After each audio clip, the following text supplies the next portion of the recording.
सो हम लोग class 12th physics के जो वन शॉट्स हैं उनको स्टार्ट कर रहे हैं और ये आप लोग की क्लास 12th फिज़िक्स के चैप्टर 1 का एकदम बेहतरीन वन शॉट होने वाला है, एकदम बेस्ट वन शॉट होने वाला है।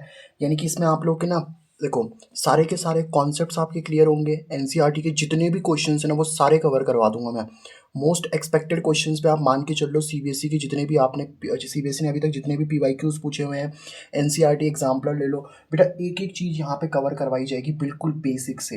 एक एक थ्योरी, एक एक डेरिवेशन, एक एक कॉन्सेप्ट यहाँ पे क्लियर करवा जाएगा आप लोग का। ठीक है, बस करना क्या है यार, आपको दोस्तों के साथ शेयर जरूर कर देना और चैनल को सब्सक्राइब कर देना अगर नए हो तो। ठीक है, इसके अलावा कुछ पढ़ने की जरूरत नहीं है। This is the best one shot, मैं कह रहा हूँ ना, this is the best one shot है। ठीक है, अब देखो तो इलेक्ट्रिक चार्ज एंड फील्ड को हम लोग स्टार्ट करते हैं। सबसे पहले ना एक ब्रांच आती है फिजिक्स की जिसको हम लोग क्या बोलते हैं यहाँ पे, इलेक्ट्रोस्टैटिक्स बोलते हैं। ठीक है, अब सर ये इलेक्ट्रोस्टैटिक्स का मतलब क्या होता है? बस सिंपल सी बात है ना, इलेक्ट्रोस्टैटिक में देखो ये जो इलेक्ट्रो वर्ड है, इस इलेक्ट्रो वर्ड का मतलब है इलेक्ट्रिक चार्ज, और स्टैटिक वर्ड का मतलब क्या है यहाँ पे, एट रेस्ट। मतलब सिंपल सी बात है कि study of electric charge at rest, यानी कि जो आपका इलेक्ट्रिक चार्ज है वो इलेक्ट्रिक चार्ज जब रेस्ट पे होगा ना तो उसकी जो स्टडी करी जाएगी उसी को हम लोग इलेक्ट्रोस्टैटिक्स बोलते हैं। ठीक है, अब ये इलेक्ट्रिक चार्ज क्या होता है इसको हम लोग देखते हैं। ठीक है, अब देखो ये जो इलेक्ट्रोस्टैटिक्स है ना, इसके दो चैप्टर हैं आपके सिलेबस में। देखो जो आपका चैप्टर 1 है जिसको हम लोग आज स्टार्ट कर रहे हैं और आज ही खत्म करेंगे, that is your electric charges and field. और जो आप लोग का चैप्टर नंबर 2 है वो हम लोग नेक्स्ट पढ़ेंगे, that is your electric potential and capacitance. ठीक है, तो ये दो चैप्टर हम लोगों को पढ़ने होते हैं बेसिकली। ठीक है, तो अभी हम पहला चैप्टर स्टार्ट कर देते हैं इलेक्ट्रिक चार्ज एंड फील्ड का, और जिसमें आप लोगों का सबसे पहले सवाल आता है कि सर ये इलेक्ट्रिक चार्ज क्या होता है। बेसिकली ये जो इलेक्ट्रिक चार्ज होता है ना, ये इलेक्ट्रिक चार्ज क्या होता है आप लोगों का, इंट्रिंसिक प्रॉपर्टी ऑफ मैटर होता है। अब आप बोलोगे सर ये इंट्रिंसिक प्रॉपर्टी का मतलब क्या होता है? देखो सिंपल सी बात समझो ना, जैसे मैं बोलूँ कि ये पेन है, ठीक है, फॉर एग्जाम्पल मैंने क्या बोला कि मेरे पास में पेन है, तो इस पेन के पास में मास तो होता ही है ना। यस सर, इस पेन के पास में क्या होता है, हमारे पास में मास होता है। लेकिन अगर मैं बोलूँ कि भाई प्रूव करो कि इस पेन के पास में मास होता है, तो आप प्रूव थोड़ी ना कर सकते हो।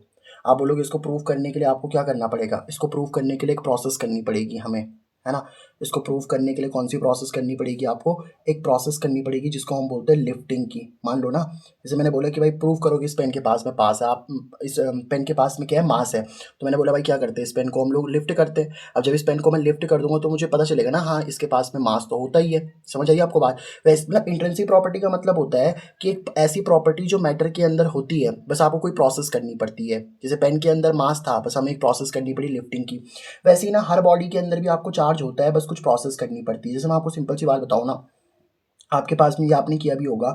जैसे आप क्या करो कि आपके पास में मान लो सिंपल सी एग्जांपल समझते हैं, एक स्केल है, ठीक है। अब आपने स्केल को क्या करा, अपने बालों से रब नहीं करा और उसको छोटे छोटे पीसेज ऑफ पेपर के पास लेकर के जाओ, तो उनको अट्रैक्ट रिपेल वगैरह कुछ नहीं करता वो। लेकिन इसी स्केल के साथ में ना आप एक प्रोसेस कर लो, कौन सी प्रोसेस, रबिंग की। यानी कि अगर आप क्या करते हो, एक ऐसी प्रोसेस करते हो ना जिसमें आप रब करते हो, रब्ड विद हेयर, मतलब अपने बालों से इस स्केल को रब कर देते हो। ठीक है, तो बेसिकली हम होता क्या है यहाँ पे कि आपने एक प्रोसेस कर दी ना यहाँ पे रबिंग की। अब रबिंग के बाद होगा क्या, ये जो स्केल होगा ना छोटे छोटे पीसेस ऑफ पेपर को अपनी तरफ अट्रैक्ट करने लग जाएगा, तो वही तो हमारा इलेक्ट्रिक चार्ज है। स्केल के ऊपर चार्ज आ गया ना। तो इंट्रिंसिक प्रॉपर्टी का मतलब होता है मैटर के अंदर होती है, स्केल के अंदर थी वो प्रॉपर्टी चार्ज की, बस एक प्रोसेस करनी पड़ी रबिंग की, तब जाकर के फील हुआ आपको। ठीक है, तो ये मास हो गया, चार्ज हो गया, ये सब इंट्रिंसिक प्रॉपर्टी होती है आप लोग की। ठीक है, अच्छा अब हम समझते हैं कॉन्सेप्ट ऑफ चार्ज। देखो कॉन्सेप्ट ऑफ चार्ज बेसिकली जो होता है ना, that is always given on the basis of electron. Electron के बेस पे हम लोग इसको देते हैं। इलेक्ट्रॉन वगैरह क्या भी होता है इसको भी समझ लेंगे हम लोग। ठीक है, देखो जो सोडियम होता है ना, सोडियम का एटॉमिक नंबर कितना होता है, 11 होता है। मैं समझाता हूँ आपको बेसिकली है क्या ये। इलेक्ट्रॉन के बेस पे हम लोग कॉन्सेप्ट का, चार्ज का कॉन्सेप्ट क्यों देते हैं वो भी समझ लेंगे। ठीक है, तो सोडियम का एटॉमिक नंबर 11 है, तो ऑब्वियसली बात है आप जानते हो इसका इलेक्ट्रॉनिक कॉन्फ़िगरेशन क्या होगा, 281 होगा कि नहीं होगा। पहले 2 आएंगे, फिर 8 आएंगे, फिर 1 आएंगे। ठीक है, मतलब फर्स्ट सेल में 2 इलेक्ट्रॉन, फिर 8, फिर 1। मतलब सिंपल सी बात समझते हो ना आप। इसका देखो एटॉमिक नंबर हमेशा यहीं पे लिखा जाता है, ये जो 11 लिखा है ना मैंने, ये क्या है, इसका एटॉमिक नंबर ही तो है। एन मतलब एटॉमिक नंबर। ठीक है, तो अगर इसका एटॉमिक नंबर 11 है तो इसमें नंबर ऑफ इलेक्ट्रॉन्स भी 11 है, नंबर ऑफ प्रोटॉन्स भी 11 ही है, तो 2 8 1 लिख दिया मैंने। अब आपको पता है दुनिया के हर एटम को अपने लास्ट सेल में क्या करना होता है, 8 इलेक्ट्रॉन लेकर के आने होते हैं। अब सोचो कि ये जो सोडियम है ना, ये अपने इस एक इलेक्ट्रॉन को डोनेट करे। अगर देखो एक इलेक्ट्रॉन को डोनेट कर देगा तो 8 आ जाएंगे, या फिर अगर 7 को एक्सेप्ट कर देगा तो लास्ट में 8 हो जाएगा कि नहीं हो जाएगा बताओ। तो ये क्या करता है बेसिकली, यहाँ से ये एक इलेक्ट्रॉन को डोनेट कर देता है। समझ पा रहे हो बात को। अब जैसे ये इलेक्ट्रॉन को डोनेट करेगा होगा क्या, देखो इलेक्ट्रॉन के पे कौन सा चार्ज होता है, नेगेटिव। हमें ना यही चीज़ मैं आपको पता है, इतनी चीज़ तो बताइए आप लोगों को कि इलेक्ट्रॉन जो होता है उस पर नेगेटिव चार्ज होता है। अब जैसे ये इलेक्ट्रॉन है, इस पर नेगेटिव चार्ज है ना, तो नेगेटिविटी जाती है तो क्या आती है, पॉजिटिविटी आती है कि नहीं आती है सर। तो अब सोडियम ने, क्योंकि देखो ये एक इलेक्ट्रॉन को रिमूव कर देगा। अब सोडियम जैसे ही एक इलेक्ट्रॉन को रिमूव करेगा, पता क्या होगा, देखना है यहाँ पे सोडियम ने एक इलेक्ट्रॉन को रिमूव कर दिया ना, तो सोडियम के ऊपर +1 चार्ज आ जाएगा, क्योंकि इलेक्ट्रॉन के ऊपर नेगेटिव चार्ज होता है, नेगेटिविटी गई तो पॉजिटिविटी आ गई आपके पास में। अब देखो उसके लास्ट सेल में 8 2 8 8 8 इलेक्ट्रॉन आ गए कि नहीं आ गए, बताओ। समझे इस बात को? तो ये बात हमें समझ में आती है कि अगर आपके पास में क्या होता है, if any object loss the electron, देखो जो सोडियम ने एक इलेक्ट्रॉन को लॉस किया ना, तो उसके ऊपर पॉजिटिव चार्ज आता है। समझ पा रहे हो ना आप इस बात को? अगर एक इलेक्ट्रॉन लॉस किया तो एक प्लस चार्ज, दो इलेक्ट्रॉन लॉस करता है तो प्लस चार्ज। अब क्लोरीन का क्या सीन होता है, देखो आपके पास में जैसे क्लोरीन है ना, तो इसमें इसका एटॉमिक नंबर 17 है, तो इसमें नंबर ऑफ इलेक्ट्रॉन्स भी 17 ही होंगे, नंबर ऑफ प्रोटॉन्स भी 17 ही होंगे, तो इसका इलेक्ट्रॉनिक कॉन्फिगरेशन कितना हो जाएगा बताओ आप लोगों को? 287 होगा कि नहीं होगा? अब इसको भी अपने लास्ट सेल में क्या करना है, 8 इलेक्ट्रॉन लेकर के आने हैं, तो या तो ये 7 को डोनेट कर दे या एक एक्सेप्ट कर दे। तो इसके लिए क्या ईजी होगा बताओ? एक एक्सेप्ट करना ईजी है ना, तो ये क्या कर देता है, एक इलेक्ट्रॉन को एक्सेप्ट कर लेता है। अब जैसे एक इलेक्ट्रॉन को एक्सेप्ट करेगा तो इलेक्ट्रॉन तो नेगेटिव चार्ज होता है, नेगेटिविटी को बुला रहा है, तो इसके ऊपर -1 चार्ज आ जाता है आप लोग का। समझे इस बात को? तो क्लोरीन के ऊपर देखो -1 चार्ज आ गया। तो अगर क्या होता है, if any object gain electron then it will become negatively charge. ये दो बातें आपको याद रखनी है, ठीक है। इलेक्ट्रॉन का चार्ज आप लोग को बिल्कुल याद होना चाहिए, वो होता है आप लोग का -1.6 into 10⁻⁻19 coulomb. Charge on proton भी आप लोग को याद होना चाहिए, that is your 1 point plus का ही होता है, इतना ही होता है जितना इसका होता है, प्लस का 1.6 इंटू में कितना 10⁻⁻19 गुलाम होता है, ठीक है। और चार्ज ऑन न्यूट्रॉन तो आपको बताइए जीरो होता है, न्यूट्रॉन का कोई चार्ज नहीं होता। इलेक्ट्रॉन का मास भी आपको पता ही होगा, इलेक्ट्रॉन का मास कितना होता है, 9.1 इंटू में 10⁻⁻31 और केजी क्या होती है, मास की यूनिट होती है ना, अभी बताऊंगा मैं आपको, ठीक है। चलिए ये तो बताइए आप लोग को, ये बतानी है ना, कुलाम कुलाम होती है चार्ज की यूनिट, ठीक है, अभी पढ़ लेंगे इसको। मास ऑफ प्रोटॉन कितना होता है, देखो ये होता है 1.672 इंटू में कितना 10⁻⁻27 और साथ में केजी। मास ऑफ न्यूट्रॉन थोड़ा सा ज़्यादा होता है इस मास ऑफ प्रोटॉन से, कितना होता है 1.674 इंटू में 10 की पावर कितना माइनस का 27 की। देखो ये 672 है, ये 674 है। अब आप जरा एक चीज़ देखो कि जैसे मान लो हम, अब आप सवाल आ सकता है ना यार कि यहाँ पे इलेक्ट्रॉन के बेसिस पे आपने क्यों चार्ज को बताया, क्योंकि देखो इलेक्ट्रॉन का जो मास होता है ना, इलेक्ट्रॉन का मास कितना दिख रहा है आप लोगों को, देखो यहाँ पे इलेक्ट्रॉन का मास -31 है और प्रोटॉन का मास कितना है -27। -31 बड़ा है -27 बड़ा है, ऑब्वियसली बात है ना, -27 बड़ा है। और जो मास ऑफ प्रोटॉन होता है ना आप लोग का, MP मतलब mass of proton, very much greater then mass of electron, यानी कि मास ऑफ इलेक्ट्रॉन से बहुत ज़्यादा होता है वो। तो इसलिए इलेक्ट्रॉन को फेंकना इजीली रहता है एज कम्पेयर टू मास के, मतलब एज कम्पेयर टू प्रोटॉन के मास के, ठीक है। अब आपको ये पता है कि इलेक्ट्रिक चार्ज आपका दो तरीके का हो सकता है, एक होता है पॉजिटिव चार्ज जिसको हम प्लस से डिनोट करते हैं, एक होता है नेगेटिव चार्ज जिसको हम माइनस से डिनोट करते हैं। बेसिक बेसिक बातें हैं ये तो, है ना, पर हम तो बिल्कुल बेसिक से ही पढ़ेंगे सर। अब बात करते हैं यूनिट ऑफ चार्ज की। देखो सिंपल सी बात, कुछ कुछ बातें ये बात आप लोगों को फैक्ट के तरीके पे याद भी रखनी है, ठीक है। जो आपकी एसआई यूनिट होती है ना बेटा, चार्ज की एसआई यूनिट कूलाम होती है, उसको हम सी से रिप्रेजेंट करते हैं, ठीक है। सीजीएस यूनिट की जो चार्ज की होती है ना, तो सीजीएस यूनिट ऑफ चार्ज, जैसे सिंपल समझो ना आप यार, लेंथ की एसआई यूनिट क्या होती है, मीटर होती है, और उसकी सीजीएस यूनिट सेंटीमीटर होती है। वैसे ही यहाँ पे चार्ज की एसआई यूनिट तो कूलाम होती है, लेकिन सीजीएस यूनिट क्या होती है उसकी, या तो आप स्टैट कूलाम बोल लो या ईएसयू भी इसका नाम बोला जाता है। ईएसयू क्या होता है, बेसिकली इलेक्ट्रोस्टैटिक यूनिट बोलते हैं हम इसको, ठीक है। और ये बात याद रखना कि एक कूलाम में ना इतने स्टैट कूलाम होते हैं, जैसे ये पता है ना आपको यार, 1 मीटर में कितने सेंटीमीटर होते हैं, 100 सेंटीमीटर होते हैं। तो वैसे ही कुछ यहाँ पे सीन है कि अगर आपके पास में एक कुलाम है तो 3 इंटू 10⁻9 स्टैट कुलाम हो जाएगा। बिगेस्ट यूनिट ऑफ चार्ज की बात करें तो फैराडे होती है, क्योंकि एक फैराडे में लगभग 96500 कुलाम चार्ज होता है। चार्ज बेसिकली स्केलर क्वांटिटी है, मतलब there is no direction of charge, charge की कोई डायरेक्शन नहीं होती, ठीक है। मतलब स्केलर क्वांटिटी तो पता ही है ना यार आपको, स्केलर क्वांटिटी में जिनकी डायरेक्शन वगैरह नहीं होती, सिंपल सी बात है। स्केलर क्वांटिटी की दो ही चीज़ें होती हैं, जैसे मान लो एक मैग्नीट्यूड होता है उसका, मैग्नीट्यूड मतलब उसकी एक वैल्यू होती है, ठीक है, और एक क्या होती है, उसकी यूनिट होती है, ठीक है। अब जैसे मैं आपको सिंपल बताऊँ, मान लो आप मार्केट में गए, मार्केट में आपको मैंगो लेकर के आना है, अब मैंगो कितना लेकर के आ रहे हो, 2 kg लेकर के आ रहे हो, तो ये 2 क्या होता है, ये जो वैल्यू है इसी को तो मैग्नीट्यूड बोल रहे हैं हम। और ये जो केजी है ये क्या है, बेसिकली ये यूनिट है आप लोग की। तो दो ही चीज़ों की जरूरत होती है मैग्नीट्यूड यूनिट की, डायरेक्शन की जरूरत नहीं होती है यहाँ पे। ये थोड़ी ना बोलोगे 2 kg मैंगो दे दो ईस्ट की डायरेक्शन में, ऐसा नहीं बोलना भाई। ये भी आपको पता है, जो लाइक चार्जेस होते हैं वो रिपेल करते हैं, अनलाइक चार्जेस अट्रैक्ट करते हैं। मतलब अगर आपके पास में प्लस प्लस है तो क्या करेगा बताओ, रिपेल करेगा। माइनस माइनस है तो भी क्या करेगा, रिपेल करेगा, मतलब एक दूसरे को दूर भेजेंगे। और प्लस माइनस है तो एक दूसरे को क्या करेंगे बताओ, अट्रैक्ट करेंगे। तो लाइक चार्जेस मतलब सेम चार्जेस है, तो सेम चार्जेस रिपेल करते हैं, अनलाइक चार्जेस अट्रैक्ट करते हैं आप लोग, ठीक है। अब बात आती है कंजर्वेशन ऑफ चार्ज, यानी कि प्रॉपर्टीज ऑफ इलेक्ट्रिक चार्ज में सबसे पहली प्रॉपर्टी आती है, वो आती है कंजर्वेशन ऑफ चार्ज। देखो अब तो बचपन से पढ़ते हुए आ रहे हो ना, मतलब मास के बारे में आपने वैसे तो चीज़ पढ़ी हुई थी, पर अब चार्ज के बारे में हम पढ़ रहे हैं। क्या charge can neither be created nor be destroyed, ना चार्ज को ना तो आप क्रिएट कर सकते हो ना ही डिस्ट्रॉय कर सकते हो। हाँ बट इसको आप क्या कर सकते हो, एक बॉडी से दूसरी बॉडी में ट्रांसफर जरूर कर सकते हो। अभी देखो क्वेश्चन करेंगे तो आपको बिल्कुल क्रिस्टल क्लियर हो जाएगा। एक चीज़ और बताता हूँ मैं आपको, the total charge of an isolated system. Isolated system का मतलब क्या होता है ना, जैसे मान लो मैंने क्या करा, लेट से मेरे पास में एक ब्लॉक है, अब सिंपल समझोगे, लेट से मेरे पास में क्या इस तरीके से एक ब्लॉक है ना। अब ये जो ब्लॉक है ना, इस ब्लॉक में जैसे मान लो कुछ चार्जेस रखे हुए हैं, Q1 चार्ज है, Q2 चार्ज रखा हुआ है और बाहर एक Q3 चार्ज रखा हुआ है, ठीक है। तो जो अंदर का Q1 चार्ज है बाहर नहीं आ सकता और बाहर का Q3 चार्ज अंदर नहीं जा सकता। मतलब इसकी जो बाउंड्रीज है ना, ये आइसोलेटेड बाउंड्रीज है, मतलब अंदर का चार्ज बाहर नहीं आ सकता, बाहर का चार्ज अंदर नहीं जा सकता, ठीक है। इसी को बोलते हैं हम लोग क्या, आइसोलेटेड सिस्टम। तो जो टोटल चार्ज होता है ना किसी आइसोलेटेड सिस्टम का, वो कॉन्स्टेंट रहता है। मैं समझाता हूँ आपको कैसे। देखो एक क्वेश्चन है, इस क्वेश्चन को हम लोग करते हैं और एक ऐसा ही क्वेश्चन मैं आपको मतलब प्रैक्टिस के लिए भी दे दूंगा, तो वो आपको कर लेना, ठीक है। अच्छा, इनके सारे नोट्स मैं डिस्क्रिप्शन बॉक्स में डाल दूंगा, ठीक है, उसका टेंशन बिल्कुल मत लेना। तो क्या क्वेश्चन क्या बोल रहा है हमारे पास में, इन एन एक्सपेरिमेंट, कोई एक एक्सपेरिमेंट हुआ, 3 माइक्रोस्कोपिक लेटेक्स स्फीयर। अच्छा, माइक्रोस्कोपिक का मतलब तो आपको पता ही नहीं, बहुत छोटे छोटे। लेटेक्स का मतलब क्या होता है, लेटेक्स का मतलब होता है प्लास्टिक के, है ना, छोटे छोटे प्लास्टिक के स्फीयर हैं ऐसे। मैं समझा देता हूँ आपको ये क्वेश्चन क्या कर रहा है बेसिकली। ऐसे आपके पास में छोटे छोटे प्लास्टिक के स्फीयर होंगे, ठीक है। तो प्लास्टिक के छोटे छोटे स्फीयर हैं, वो हम देख लेते हैं, ठीक है। तो हमने हमें क्या बोला गया कि in an experiment 3 microscopic latex sphere are spread into chamber. मतलब आपके पास में जैसे एक चेंबर है ना, इस तरीके से एक चेंबर होगा हमारे पास में। अब ये क्या बोल रहा है कि in an experiment 3 microscopic latex sphere are spread into a chamber. 3 है तो तीन तीन ऐसे तीन गोले गोले होंगे, ऐसे तीन छोटे छोटे स्फीयर होंगे, गोले, है ना। और ये क्या बोल रहा है, and became charge with charges +3 5e and -3। मतलब इन पे कुछ चार्ज आ रहा है, कौन कौन से आ रहे हैं, 3e 5e और -3। मतलब मान लो पहले पे चार्ज कितना आ गया, प्लस का 3 आ गया, दूसरे पे कितना आ गया, प्लस का 5e आ गया, और तीसरे पे चार्ज कितना आ गया, माइनस का 3 आ गया। मतलब इस पे ये चार्जेस आ रखे हैं, ठीक है। अभी क्या बोल रहा है, all the 3 charges came in contact simultaneously. अभी क्या हुआ, ये चार्जेस आपस में कॉन्टैक्ट में आए, ठीक है। इन ये आपस में क्या हुआ, कॉन्टैक्ट में आए इस तरीके से साइमल्टेनियसली, मतलब एक साथ ये अपने आप में कॉन्टैक्ट में आए। और फिर क्या हुआ, फॉर अ मोमेंट, थोड़ी देर के लिए आपस में कॉन्टैक्ट में आए एंड गॉट सेपरेटेड, उसके बाद सेपरेट हो गए।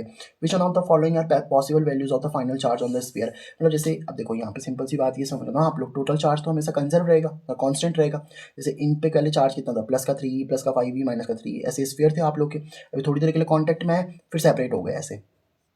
तो अब इन पे कितना चार्जेस आया होगा, तो चार्जेस तो हमेशा कांस्टेंट ही रहेगा आप लोगों का, मतलब ऑब्वियस बात है। जैसे यहाँ पे देखो कितना चार्ज है, 3e + 5e कितना हो जाएगा बताओ, जोड़ के देख लो ना, प्लस का 3e प्लस का 5e और माइनस का कितना 3e। तो 3e + 5e कितना हो जाएगा बताओ, 8e, और माइनस में कितना 3, तो 80 - 3 कितना हो गया 5e। तो यहाँ अगर चार्ज 5 है तो ऑब्वियस बात है यहाँ भी चार्ज कितना होना चाहिए, 5 ही होना चाहिए ना। तो देख लेते हैं हम कौन सा ऑप्शन सही मैच कर रहे हैं। यहाँ पे देखो, यहाँ पे जोड़ करके देखना, 5 + 5 कितना 10, 10 - 4 कितना 6, ये तो नहीं होगा क्योंकि हमें कितना चाहिए, 5 ही चाहिए ना, 5 ही ले लेंगे यहाँ पे। देखो 6 + 6 कितना 12, 12 - 7 कितना हो जाएगा 5 ही। तो बस ये वाला ऑप्शन सही हो जाएगा आप लोग का, बी वाला ऑप्शन, ठीक है। तो इस तरीके से कंजर्वेशन ऑफ चार्ज पे बहुत इजी तरीके के क्वेश्चन आते हैं आप लोगों को सीबीएसई देखो 2022 में टर्म 1 का क्वेश्चन है ये, ठीक है। तो यहाँ तक आप लोग को समझ में आ गया ना, बताओ, ठीक है सर। अब हम लोग समझते हैं basically that is the quantization of charge, ठीक है। तो क्वांटाइजेशन ऑफ चार्ज क्या होता है, देखो सिंपल सी बात समझो। जैसे मान लो कोई मेरे पास में, क्वांटाइज का मतलब होता क्या है, क्वांटाइज का मतलब होता है किसी भी चीज़ का फिक्स अमाउंट में अवेलेबल होना। मतलब जैसे मैं समझाता हूँ आपको, जैसे अगर मान लो कि ये पेन है, तो पेन अगर मैं मार्केट में लेने के लिए जाता हूँ तो या तो एक पेन आएगा, तो दो पेन आएगा, तो तीन पेन आएंगे, है ना, डेढ़ पेन नहीं आ सकते, ढाई पेन नहीं आ सकते, इस तरीके से, ठीक है। तो मतलब फिक्स अमाउंट है, हाँ, या तो एक लो, या तो दो लो, या तो फिर दो के बाद सीधा तीन लो। तो ये बोलता क्या है बेसिकली, मैं आपको समझाता हूँ। जैसे मान लो कोई न्यूट्रल बॉडी है, न्यूट्रल बॉडी का मतलब पता क्या होता है, न्यूट्रल बॉडी का मतलब आप ये मत समझना कि चार्ज ही नहीं होता। न्यूट्रल बॉडी का मतलब होता है कि जितने नंबर ऑफ इलेक्ट्रॉन्स होते हैं ना, उतने ही आपके नंबर ऑफ प्रोटॉन्स भी होते हैं। मतलब जितना पॉजिटिव चार्ज उतना ही नेगेटिव चार्ज, अगर प्लस का 5 तो माइनस का 5 तो जीरो हो गया ना। तो न्यूट्रल बॉडी का मतलब होता है नेट चार्ज जीरो है, ठीक है। न्यूट्रल बॉडी का मतलब ये नहीं होता कि चार्ज ही नहीं है, यस, न्यूट्रल बॉडी का मतलब होता है कि नेट चार्ज कितना है आप लोग का, जीरो है। तो ये मत समझ लेना कभी भी कि न्यूट्रल बॉडी का मतलब चार्ज ही नहीं होता। न्यूट्रल बॉडी का मतलब होता है कि चार्ज है बट नेट चार्ज कितना है आप लोग का, जीरो है, ठीक है। अब मान लो ये आपके पास में न्यूट्रल बॉडी थी, इस बॉडी ने क्या करा, फॉर एग्जाम्पल इलेक्ट्रॉन को गेन करा। अब इलेक्ट्रॉन को गेन कर रहा है तो ऑब्वियसली बात है नेगेटिव चार्ज होगा कि नहीं होगा बताओ, इलेक्ट्रॉन पे नेगेटिविटी होती है ना। तो नेगेटिव चार्ज अगर वो गेन करे तो नेगेटिव चार्ज हो जाएगा, इसका सिंपल सी बात ये है। इलेक्ट्रॉन्स का तो नेगेटिव चार्ज होता है, नेगेटिविटी आ जाएगी, इसकी कोई दिक्कत थोड़ी ना। बात समझो आप लोग। जैसे मान लो अब ये इलेक्ट्रॉन को गेन कर रहा है ना, तो या तो ये एक इलेक्ट्रॉन को गेन करेगा, एक इलेक्ट्रॉन को गेन करेगा तो माइनस का 1 ही, दो इलेक्ट्रॉन को गेन करेगा तो माइनस का 2 ही, तीन इलेक्ट्रॉन को गेन करेगा तो माइनस का 3। माइनस क्यों आ रहा है, क्योंकि इलेक्ट्रॉन को गेन कर रहा है। अगर एन इलेक्ट्रॉन गेन करता है तो माइनस का एन ही। अच्छा मान लो अब ये इलेक्ट्रॉन को लॉस करता है, लॉस करता है तो पॉजिटिव चार्ज आएगा। मतलब अगर एक इलेक्ट्रॉन को लॉस करता तो ये बॉडी क्या बन जाती, प्लस का 1 ही। दो इलेक्ट्रॉन को लॉस करता तो प्लस का 2 ही, तीन इलेक्ट्रॉन को लॉस करता तो प्लस का 3, और एन इलेक्ट्रॉन को लॉस करता तो प्लस का यानी, क्योंकि इलेक्ट्रॉन को लॉस कर रहा है नहीं। तो क्या बोलता है बेसिकली, इस बॉडी पे जो भी चार्ज आ रहा है, देखो न्यूट्रल बॉडी ने अगर इलेक्ट्रॉन गेन किया लॉस किया तो उस पर चार्ज तो आ ही जाएगा ना, पर नेगेटिव भी आ सकता है पॉजिटिव भी आ सकता है। तो charge on a body is integral multiple of fundamental charge. Fundamental charge कौन सा होता है, ये ई वाला। देखो ये ई के मल्टीपल में 1 है, ई के मल्टीपल में 2 है, ई के मल्टीपल में 3 है ना। तो ई के मल्टीपल में एन और ई के मल्टीपल में माइनस एन, मतलब किसी भी बॉडी में देखो चार्ज होना, बॉडी जो आ रहा है आप लोगों को, जैसे इस बॉडी पे जो चार्ज आ रहा है ना, इस बॉडी पे चार्ज प्लस माइनस दोनों आ सकते हैं आप लोग के। अगर एक आया तो प्लस का वन ही, दो आया तो प्लस का टू ही, तीन आया तो प्लस का थ्री, या माइनस का भी हो सकता है। तो प्लस माइनस एन ही होता है यहाँ पे। एन क्या होता है आप लोग का? इंटीजर, मतलब एन की वैल्यू आपकी वन हो सकती है, टू हो सकती है, थ्री हो सकती है, ठीक है। मतलब एन की वैल्यू कभी 1.5 थोड़ी ना हो सकती कि 1.5 इलेक्ट्रॉन डोनेट या फिर गेन करे, ठीक है। और यहाँ पे आप समझ चुके, ई होता है फंडामेंटल चार्ज। ई की वैल्यू जरूर याद रखना, ये होती है 1.6 इंटू 10 की पावर में कितना, माइनस का 19 कूलाम, ठीक है। तो just remember this value for the numericals, okay. चलो अब हम लोग इस पे बेस कुछ क्वेश्चन देख लेते हैं। देखो इसमें एक क्वेश्चन दे रखा है, क्वेश्चन नंबर 2 है, असर्शन रीजन टाइप का ये, ठीक है। असर्शन क्या है? Charge is quantize because only integral number of electrons can be transfer. तो ये बात तो सही तो है ना, अभी तो हमने पढ़ लिया, जो चार्ज होता है वो क्वांटाइज होता है भाई, क्योंकि इंटीग्रल नंबर ऑफ इलेक्ट्रॉन्स ही तो ट्रांसफर किए जा सकते हैं, या तो एक, या तो दो, या तो तीन। 1.5 इलेक्ट्रॉन ट्रांसफर हो ही नहीं सकते कभी भी। अब रीजन क्या है इसका? देयर इज नो प्रोबेबिलिटी नहीं था यहाँ पे, शायद पॉसिबिलिटी था, ठीक है। तो इसको आप कैंसिल करके पॉसिबिलिटी कर लेना, ठीक है। There is no possibility of transfer of some fraction of electron. हाँ तो सही तो बात है, फ्रैक्शन ऑफ इलेक्ट्रॉन थोड़ी ना ट्रांसफर हो सकता है। अब जैसे मैं बोलूँ 1.5 इलेक्ट्रॉन ट्रांसफर होगा, तो 1.5 इलेक्ट्रॉन थोड़ी ना ट्रांसफर हो सकता है कि 1.5 इलेक्ट्रॉन आपने ट्रांसफर कर दिया, आधा इलेक्ट्रॉन आपने ट्रांसफर कर दिया। तो आधा इलेक्ट्रॉन वगैरह कोई ऐसा चांस नहीं है भाई कि हाँ 0.5 इलेक्ट्रॉन ट्रांसफर हो गया। 0.5 इलेक्ट्रॉन का मतलब क्या है? 1/2 ना, क्योंकि 1/2 करोगे तो 0.5 तो आएगा, ठीक है। तो इस तरीके के इलेक्ट्रॉन ट्रांसफर नहीं हो सकते। तो आप बोलोगे असर्शन इज ट्रू और रीजन इज ऑल्सो ट्रू, ठीक है। अब अगला देख लो, यहाँ पे अगला क्वेश्चन क्या बोल रहा है? असर्शन व्हेन अ बॉडी, अच्छा अब एक चीज मैं आपको समझाता हूँ, ध्यान समझना इसमें। जैसे ये न्यूट्रल बॉडी थी ना, इसने इलेक्ट्रॉन को गेन किया। भाई इलेक्ट्रॉन का कुछ ना कुछ तो मास होता है ना। अगर हम देखें मास ऑफ इलेक्ट्रॉन जो होता है बहुत नेग्लिजिबल होता है, बिल्कुल। कितना होता है? 9.1 इंटू 10 की पावर माइनस 31 kg, बहुत छोटा मास है, मैं मानता हूँ। लेकिन कुछ तो मास है ना, ऐसा तो है ही नहीं कि इसका मास है नहीं, बिल्कुल मास तो है ना। अब अगर इसका मास है तो हम ये देख रहे हैं ना कि इसका मास तो है ही ना, इतनी बात तो आपको समझ में आई रही है। तो इलेक्ट्रॉन का मास होता तो है 9.1 इंटू 10 की पावर माइनस का 31 kg, इसमें तो कोई दिक्कत है नहीं आप लोगों को, ठीक है। तो इलेक्ट्रॉन का मास होता है। अब अगर बॉडी इलेक्ट्रॉन गेन कर रही है तो थोड़ा बहुत अगर इलेक्ट्रॉन आ रहे हैं तो उसका मास भी तो आ ही रहा है ना। तो अगर मान लो फॉर एग्जाम्पल न्यूट्रल बॉडी का मास कितना था? एम था, और जब उसने इलेक्ट्रॉन गेन किए तो मास कितना हो गया? M dash. इलेक्ट्रॉन लूज किए तो मास कितना हो गया? एम डबल डैश हो गया, मान लो, ठीक है। तो अब देखो सबसे ज़्यादा कौन सा होगा? एम डैश वाला, क्योंकि इलेक्ट्रॉन गेन हुए ना, कोई चीज़ आई है तो उसका मास भी तो ऐड होगा। उसके बाद किसका होगा? इसका न्यूट्रल बॉडी का, एम का। और फिर सबसे कम किसका होगा? एम डबल डैश, क्योंकि इलेक्ट्रॉन यहाँ पे तो लूज हो गए ना। तो सबसे ज़्यादा किसका होगा? एम डैश का होगा, फिर किसका हो जाएगा? एम का, और फिर किसका हो जाएगा? एम डबल डैश का। समझ पा रहे हो आप इस बात को? इलेक्ट्रॉन गेन किया तो मास ज़्यादा बढ़ जाएगा ना आप लोग का, ठीक है। तो यही बात लिखी हुई है। देखो असर्शन क्या लिखा हुआ है? When a body acquired negative charge. Body पे अगर नेगेटिव चार्ज आ रहा है, देखो जैसे इस बॉडी पे नेगेटिव चार्ज आया तो इसका मास बढ़ गया था ना, यहाँ पे मास इंक्रीज हो गया था, मास यहाँ पे इंक्रीज हो गया था। लेकिन यहाँ पे क्या बोल रहा है कि when a body acquire negative charge it mass decreases. तो यस, ये आपका असर्शन तो रॉन्ग हो गया भाई। रीजन क्या दे रखा है? A body acquires positive charge when it gains electron. अब देखो अगर बॉडी, रीजन क्या बोल रहा है उसका कि बॉडी क्या करती है? पॉजिटिव चार्ज ले लेती है जब वो इलेक्ट्रॉन गेन करती है। नहीं यार, इलेक्ट्रॉन को गेन करने पे तो नेगेटिव चार्ज आता है ना। तो यस, तो आप बोलोगे असर्शन भी क्या है? रॉन्ग है, और रीजन भी क्या है आप लोगों का? रॉन्ग है, ठीक है। तो असर्शन और रीजन दोनों इनकरेक्ट है। चलो अब क्वेश्चन नंबर 4 देख लेते हैं हम लोग। बेसिकली क्वेश्चन नंबर 4 क्या बोल रहा है? An object has charge of 1 coulomb. मतलब अगर आपके पास में कोई ऑब्जेक्ट है, उस ऑब्जेक्ट के पास में 1 कूलाम का चार्ज है, ठीक है। एंड गेन्स 5.0 इंटू 10 की power 18 electrons. The net charge on the object become. देखो सीबीएसई 2020 का क्वेश्चन है आप लोगों का, 2022 का। देखो जैसे मान लो ये ऑब्जेक्ट था ना आप लोगों का, तो ऑब्जेक्ट पे मान लो पहले चार्ज कितना था आप लोगों का? 1 कूलाम का चार्ज था, ठीक है। तो पहले जो इसका चार्ज था क्यू, वो कितना था आप लोगों का? 1 कूलाम था। यहाँ पे इसका सोल्यूशन लिख लेते हैं ना, यहाँ पे इसका सोल्यूशन लिख लेते हैं। तो यहाँ पे पहले चार्ज कितना था बताओ? उसका 1 कूलाम का था। An object has charge of 1 coulomb and gains 5.0 into 10 की पावर 18 इलेक्ट्रॉन्स। अब इसने कितने इलेक्ट्रॉन गेन कर दिए मुझे बता सकते हो आप लोग? इसने इलेक्ट्रॉन गेन कर दिए सर, ये बॉडी है ना, इसने इलेक्ट्रॉन गेन करे। अब इलेक्ट्रॉन कितने गेन कर दिए बताओ? उसने इलेक्ट्रॉन गेन कर दिया सर इसने 5.0 इंटू में 10 की पावर 18 इलेक्ट्रॉन गेन कर दिया सर इसने, है ना। मतलब ये एन की वैल्यू हो गई ना। अगर एक इलेक्ट्रॉन डोनेट कर, अगर एक इलेक्ट्रॉन गेन करते तो 1 हो जाता, 2 इलेक्ट्रॉन गेन करते तो 2 हो जाता। अब इतने इलेक्ट्रॉन गेन कर दिए, तो मुझे बता सकते हो आप लोग, जब इतना इलेक्ट्रॉन गेन कर दिया ना इसने, तो अब कितना चार्ज आया होगा? देखो चार्ज को निकालने का एक ही फॉर्मूला है, क्यू इज इक्वल टू कितना होता है बताओ आप लोग का? एन ही होता है। अच्छा इलेक्ट्रॉन गेन कर रहा है ना, तो नेगेटिव चार्ज लिखना पड़ेगा आप लोग को। इलेक्ट्रॉन गेन कर रहे हैं ना यहाँ पे, ये बोल रहा है ना एन गेन्स 5.0 इंटू 10 की पावर 18 इलेक्ट्रॉन्स। तो इस पे जो चार्ज आएगा ना वो माइनस का आएगा। इलेक्ट्रॉन तो खैर ये माइनस का नहीं लिखेगा, एन तो माइनस नहीं होगा क्योंकि इतने इलेक्ट्रॉन तो गेन कर रहा है ना। तो जो चार्ज आ रहा होगा ना वो चार्ज माइनस का आएगा, मतलब जो भी चार्ज आएगा आप लोग का वो माइनस का चार्ज आएगा। अभी कितना आएगा वो देख लेते हैं। देखो अब सिंपल सी बात समझो आप लोग कि ये जो n है ना, n कितना दे दिया बताओ उसने, वो दे दिया 5.0 इंटू में कितना 10 की पावर 18 इलेक्ट्रॉन। इलेक्ट्रॉन का चार्ज कितना होता है बताओ, 1.6 इंटू में कितना होता है 10 की पावर 18 होता है कि नहीं होता? Yes sir. अब इसको सॉल्व करो जरा, देखो 5.0 और इंटू में 1.6 करना, 5.0 का मतलब 5 ही तो होता है, इंटू में ये 10 की पावर, देखो सॉरी 1.6 इंटू 10 की पावर माइनस का 19 हो जाएगा ये, ठीक है। अच्छा 5 इंटू में देखो इसको, ये भी 10 है ये भी 10 है, तो कितना आ जाएगा 10 की पावर 18 और माइनस में कितना 19 और इंटू में कितना चल रहा है 1.6 तो चल ही रहा है। अब 5 को 1.6 से मल्टीप्लाई कर दो, तो 1.6 इंटू 5 करो तो 5 6 30 कैरी 3 5 1 5 प्लस 3 कितना 8, 8.0 मतलब 8 आ गया। 8 इंटू में 10 की पावर 18 माइनस 19 करोगे तो कितना आ जाएगा, माइनस का 1 आ जाएगा कि नहीं आ जाएगा? Yes sir. अब 8 है देखो 10 की पावर -1 है, नीचे जाके 10 की पावर +1 हो जाएगी, है ना। और 8 अपॉन में 10 की पावर 1 कितना होता है बताओ, 10 ही तो होता है। और 8 को 10 से डिवाइड करो तो कितना आ जाएगा, चलो सॉल्व कर लो। 2 4 से 8, 2 5 से कितना 10 आ जाएगा। और 4 को अगर आप 5 से डिवाइड करोगे ना बेटा तो कितना आंसर आ रहा है पता है आपका? 4 को अगर मैं 5 से डिवाइड करूँ, यहाँ पॉइंट आ जाएगा इधर, 0 5 8 से कितना 40, तो कितना आंसर आ रहा है बताओ आप लोगों को? 0.8 आ रहा है कि नहीं आ रहा? तो इसका मतलब जो नया चार्ज आ रहा है ना आप लोगों का, जब इसने इलेक्ट्रॉन गेन करे तो इतना चार्ज आ रहा होगा। हाँ बिल्कुल नेगेटिव का आ रहा है वो, तो देखो ऑब्वियस ही बात है ना, इलेक्ट्रॉन गेन कर रहा है तो नेगेटिव तो आएगा ही। तो अब नेट चार्ज कितना पूछा था उसने, उसने पूछा कि नेट चार्ज कितना हो जाएगा, net charge on the object. देखो पहले चार्ज कितना था आप लोग का 1 कूलाम का, तो अब जब उसने इलेक्ट्रॉन गेन करे तो इतना चार्ज आ गया। तो नेट चार्ज अगर आपको निकालना है नेट चार्ज, तो क्या करोगे, पहले चार्ज कितना था बताओ 1 कूलाम का, अब चार्ज कितना आ गया 0.8 कूलाम का, तो 0.8 कूलाम का, तो इसको माइनस कर दो तो 1 कूलाम में 0.8 घटाओगे तो कितना आ जाएगा, देखो 1 माइनस कितना करना है 0.8, 0.0 लग जाएगा, 10 में से 8 गया 2 बचेगा, यहाँ 0 आ जाएगा 0.2 कूलाम। दिस इज द आपका नेट चार्ज।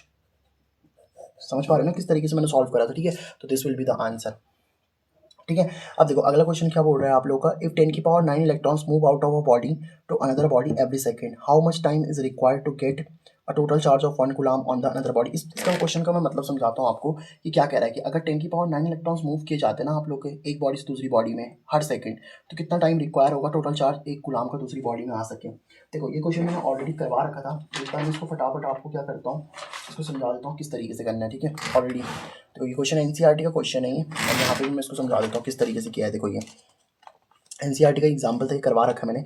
इफ 10 की पावर 9 इलेक्ट्रॉन्स, जैसे मान लो समझो ये बात है ना कि जैसे मान लो ये एक बॉडी थी आप लोग की, ये दूसरी बॉडी ए बॉडी है बी बॉडी है। अब ए बॉडी से क्या कर रहे हैं, बी बॉडी में हम 10 की पावर 9 इलेक्ट्रॉन्स को मूव करवा रहे हैं 1 सेकंड में, ठीक है। तो ऑब्वियसली बात है इस बॉडी से इलेक्ट्रॉन मूव हो रहे हैं, पॉजिटिव चार्ज आएगा यहाँ नेगेटिव चार्ज आएगा, ठीक है। तो हम लिख सकते हैं इसको, नंबर ऑफ इलेक्ट्रॉन्स मूव हो रहे हैं 1 सेकंड में कितने 10 की पावर 9 इलेक्ट्रॉन्स। तो 1 सेकंड में कितना चार्ज प्रोड्यूस हो रहा है भाई, क्यू की वैल्यू कितनी होती है एन ई ना, क्वांटाइजेशन ऑफ चार्ज यही तो होता है। तो देखो एन की वैल्यू कितनी आ रही है, कितने इलेक्ट्रॉन्स मूव हो रहे हैं यहाँ पे 10 की पावर 9, और इलेक्ट्रॉन की वैल्यू कितनी होती है 1.6 × 10 की पावर -19। इसको सॉल्व करोगे देखो ये भी 10 ये भी 10, तो 10 की पावर 9 10 की पावर -19, 10 10 सेम है तो ये जुड़ जाएगा। देखो 9 अब होता है ना बेस सेम हो तो पावर जुड़ जाती है, तो 9 प्लस माइनस का 19, प्लस माइनस का कितना हो जाएगा माइनस का 19, तो कितना आ गया 1.6 इंटू 10 की पावर 9 और प्लस माइनस का 19, तो कितना चार्ज आ गया Q is equal to 1.6 into 10 की पावर -10 कूलम, ठीक है। And number of electrons transfer होते हैं, मतलब क्या है सर यहाँ पे कि 1.6 इंटू 10 की पावर -10 कूलम का चार्ज प्रोड्यूस होता है 1 सेकंड में। भाई ये तो बात हो रही थी ना 10 की पावर 9 इलेक्ट्रॉन्स मूव हो रहे हैं 1 सेकंड में, तो इतना चार्ज तभी तो आया जब 1 सेकंड में इलेक्ट्रॉन्स मूव हुए। तो 1.6 इंटू 10 की पावर -10 कूलम का चार्ज प्रोड्यूस होता है 1 सेकंड में। तो 1 कूलम का चार्ज कितने में प्रोड्यूस होता होगा भाई, इस 1 को हम किससे डिवाइड कर देंगे बताओ, 1.6 इंटू 10 की पावर -10 से, है ना। अब देखो सिंपल डिवाइड करना तो आपको आता है, यहाँ पे देखो 1 पॉइंट के बाद एक डिजिट है, पॉइंट के बाद डिजिट हटाई तो कितना आ गया 0, इसको कैंसिल कर लो, 2 5 10 2 8 16, तो 5 को आप 8 से डिवाइड कर लो, 5 को 8 से डिवाइड करोगे ना बेटा तो 0.625 आ रहा होगा आपका, ठीक है। और इंटू में 10 की पावर 10 तो चली रही है। अब देखो 0.625 होता है ना आप लोग का, पॉइंट से पहले कभी भी जीरो नहीं चाहिए होता, है ना, मतलब पॉइंट से पहले कोई एक सिंगल डिजिट होनी चाहिए। जैसे मान लो पॉइंट से पहले जैसे पॉइंट लिखा ना 2 हो सकता है 3 हो सकता है, 0 नहीं हो सकता है यहाँ पर, ठीक है। तो पॉइंट को मैंने 6 और 2 के बीच में कंफर्म कर दिया, तो कितना आ गया बताओ 6.25 आ गया कि नहीं आ गया। अब आपने पॉइंट को देखो कहाँ शिफ्ट करा है, यहाँ पे राइट में शिफ्ट करा है ना, राइट में शिफ्ट करते तो 10 की पावर कितना आता है -1 आता है, और 10 की पावर 10 तो चल ही रहा था ना, इंटू में 10 की पावर 10, फिर से देखो बेस सेम है तो 10 सेम आ जाएगा, -1 प्लस 10 हो जाएगा, तो 10 की पावर कितना आ गया आपका 9 आ गया। समझा आप बात को, तो यानी कि जो ये बोल रहा था ना आप लोग का कि 1 कूलम का चार्ज प्रोड्यूस होने में कितना टाइम लगेगा, तो 1 कूलम का चार्ज प्रोड्यूस होने में इतने सेकंड लगेंगे आप लोग को, ठीक है। 1 कूलम के चार्ज को प्रोड्यूस होने में इतना सेकंड लगेगा 6.25 इंटू में 10 की पावर 9 सेकंड, ठीक है। So this is the answer. I hope आपको बात समझ में आ गई होगी, ठीक है। अब देखते हैं नेक्स्ट क्वेश्चन आप लोगों का। नेक्स्ट क्वेश्चन भी बहुत इजी क्वेश्चन ही है। क्या बोल रहा है ये, how much positive and negative charge is there in a cup of water. मतलब जैसे आपके पास में कोई कप ऑफ वाटर है ना बेटा, तो उस कप ऑफ वाटर में कितने पॉजिटिव और कितने नेगेटिव चार्ज होंगे, है ना, ये हम लोग बता सकते हैं। देखो ये क्वेश्चन भी मैंने करवा ही रखा है, इसको यहाँ पे देखते हैं सीधा। ऑब्वियसली बात है ना, how much positive and negative charge is there in a cup of water. जैसे कप ऑफ वाटर है आप लोग का, ऑब्वियसली बात है 250 ग्राम का हमने क्या ले लिया यहाँ पे, एक कप ऑफ वाटर ले लिया आप लोगों ने, ठीक है। अभी देखो सिंपल सी बात समझो, अभी कप ऑफ वाटर क्या है, वाटर क्या होता है, न्यूट्रली होता है ना, मतलब नेट चार्ज जीरो उसमें। नेट चार्ज जीरो बोलने का मतलब है जितने नंबर ऑफ प्रोटॉन्स होंगे उतने ही नंबर ऑफ इलेक्ट्रॉन्स होंगे, ठीक है। अब मान लेते हैं कि जो आप लोगों का वाटर है ना, उसका कितना मास है यहाँ पे 250 ग्राम है, मतलब जो हमने वाटर ले रखा है यहाँ पे 250 ग्राम का, 1 कप ऑफ वाटर में मास कितना मान लिया हमने वाटर का, 250 ग्राम मान लिया। तो number of moles of water आप निकाल सकते हो ना। देखो नंबर ऑफ मोल्स निकालने के लिए क्या करते हैं, given mass upon molar mass. तो गिवन मास कितना दे रखा है इसका 250 ग्राम, वो मैंने लिख दिया। मोलर मास कैसे निकालते हैं H2O का, देखो हाइड्रोजन का मास होता है 1, ऑक्सीजन का मास होता है 16। तो एक हाइड्रोजन का 1 है तो दो हाइड्रोजन क्या हो जाएगा 2 इंटू 1, और प्लस में ऑक्सीजन का 16, तो 2 + 16 18 ग्राम पर मोल हो जाएगा। तो 250 ग्राम, और नीचे देखो मोलर मास कितना आ गया 18 ग्राम पर मोल, इसकी यूनिट होती है ग्राम से ग्राम कैंसिल हो जाएगा आप लोग का। अब इसको देखो 5 से कैंसिल करोगे ना, तो 5 से कैंसिल करोगे तो 125 बचेगा, नीचे 9 बचेगा, और 125 को 9 से डिवाइड कर रहे होंगे आप लोग तो 13.8 मोल बचेंगे। तो यानी कि number of moles of water कितना आ रहा है बताओ, 13.8 मोल आ रहे हैं आप लोग के। कितनी बात आपको समझ में आ गई ना। अब देखो मोल का मतलब क्या होता है, जैसे अगर आपके पास में एक मोल दिया है ना, तो एक मोल में कितने पार्टिकल्स होते हैं, एक मोल में पार्टिकल्स होते हैं 6.023 इंटू 10⁻23 पार्टिकल्स। एक मोल में इतने पार्टिकल्स होते हैं आप लोग के, किसी भी चीज़ के इतने पार्टिकल्स से इतने मॉलिक्यूल्स होते हैं। तो एक मोल में 6.022 इंटू 10⁻23 पार्टिकल्स होते हैं मॉलिक्यूल। जैसे अगर एक मोल कार्बन है तो इतने पार्टिकल्स, एक मोल शुगर है तो इतने मोल शुगर के, इतने पार्टिकल्स शुगर के, समझ पा रहे हो ना बात को, ठीक है। तो एक मोल में अगर इतने पार्टिकल्स होते तो हमारे पास में तो कितने मोल है 13.8 मोल है। तो 6.022 को हमने किस, ये जो 6.022 इंटू 10⁻23 था ना, अब एक मोल में इतना है तो 13 पॉइंट में इसको किससे मल्टीप्लाई कर देंगे 13.8 से। तो क्या किया मैंने 6.002 था ना उसको यहाँ पे लिख दिया, और इसको मल्टीप्लाई कर दिया हम लोगों ने किससे 13.8 से, तो कितना आ रहा होगा 89.07 आ रहा है। और देखो यहाँ पे 10 की पावर कितना चल रहा है आप लोग को 23, वो चलने दिया मैंने, 89.07 आ रहा है ना आप लोग का। पॉइंट से पहले मैंने क्या कहा, एक डिजिट चाहिए होती है, तो पॉइंट को मैंने 8 और 9 के बीच में शिफ्ट कर दिया, और पॉइंट को लेफ्ट में शिफ्ट करते तो 10 की पावर 1 आ जाती है। और ये देखो 23 और प्लस में 1 आ जाएगा, तो कितने 13.8 मोल्स में कितने मॉलिक्यूल्स आ गए 8.9 इंटू 10 की पावर 24 मॉलिक्यूल्स। मतलब अगर इतने मोल मेरे पास में वाटर है, इतने मोल अगर मेरे पास में वाटर है तो उसमें इतने मॉलिक्यूल्स आते होंगे। क्या आपको इतनी बात समझ में आ गई बताओ। अब देखो एक सिंपल सी बात समझते हैं हम लोग यहाँ पे। देखो H2O में ना वाटर के कितने मॉलिक्यूल है, इसके आगे कुछ नहीं लिखा हो तो एक लिखा होता है। तो H2O का अगर एक मॉलिक्यूल लेते हो आप लोग, अगर 1 मॉलिक्यूल ऑफ H2O लेते हैं ना, तो देखो सिंपल सी बात समझो, इसमें हम नंबर ऑफ प्रोटॉन्स भी निकाल सकते हैं, नंबर ऑफ इलेक्ट्रॉन्स भी निकाल सकते हैं। देखो अब सिंपल सी बात समझो ना यार, एटॉमिक नंबर हाइड्रोजन का 1 होता है, ऑक्सीजन का कितना होता है 8। तो यानी कि हाइड्रोजन का एटॉमिक नंबर 1 है तो प्रोटॉन भी कितने होंगे उसमें 1 ही होंगे। ऑक्सीजन का एटॉमिक नंबर कितना है 8 है, तो प्रोटॉन भी कितने होंगे उसमें 8 ही होंगे। लेकिन यहाँ पे 2 हाइड्रोजन है तो 2 प्रोटॉन प्लस 8 प्रोटॉन। ऑक्सीजन का 8 होता है ना 10 प्रोटॉन होगा, और इलेक्ट्रॉन्स भी 10 ही होंगे, जितने प्रोटॉन्स उतने इलेक्ट्रॉन्स होते हैं। तो अब देखो 1 मॉलिक्यूल ऑफ वाटर में कितने होते हैं 10 प्रोटॉन होते हैं, है ना। 1 मॉलिक्यूल ऑफ वाटर में कितने होते हैं आप लोग के 10 प्रोटॉन होते हैं। तो हमारे पास में देखो कितने मॉलिक्यूल्स हैं 8.9 इंटू 10 की पावर 24 मॉलिक्यूल्स है ना।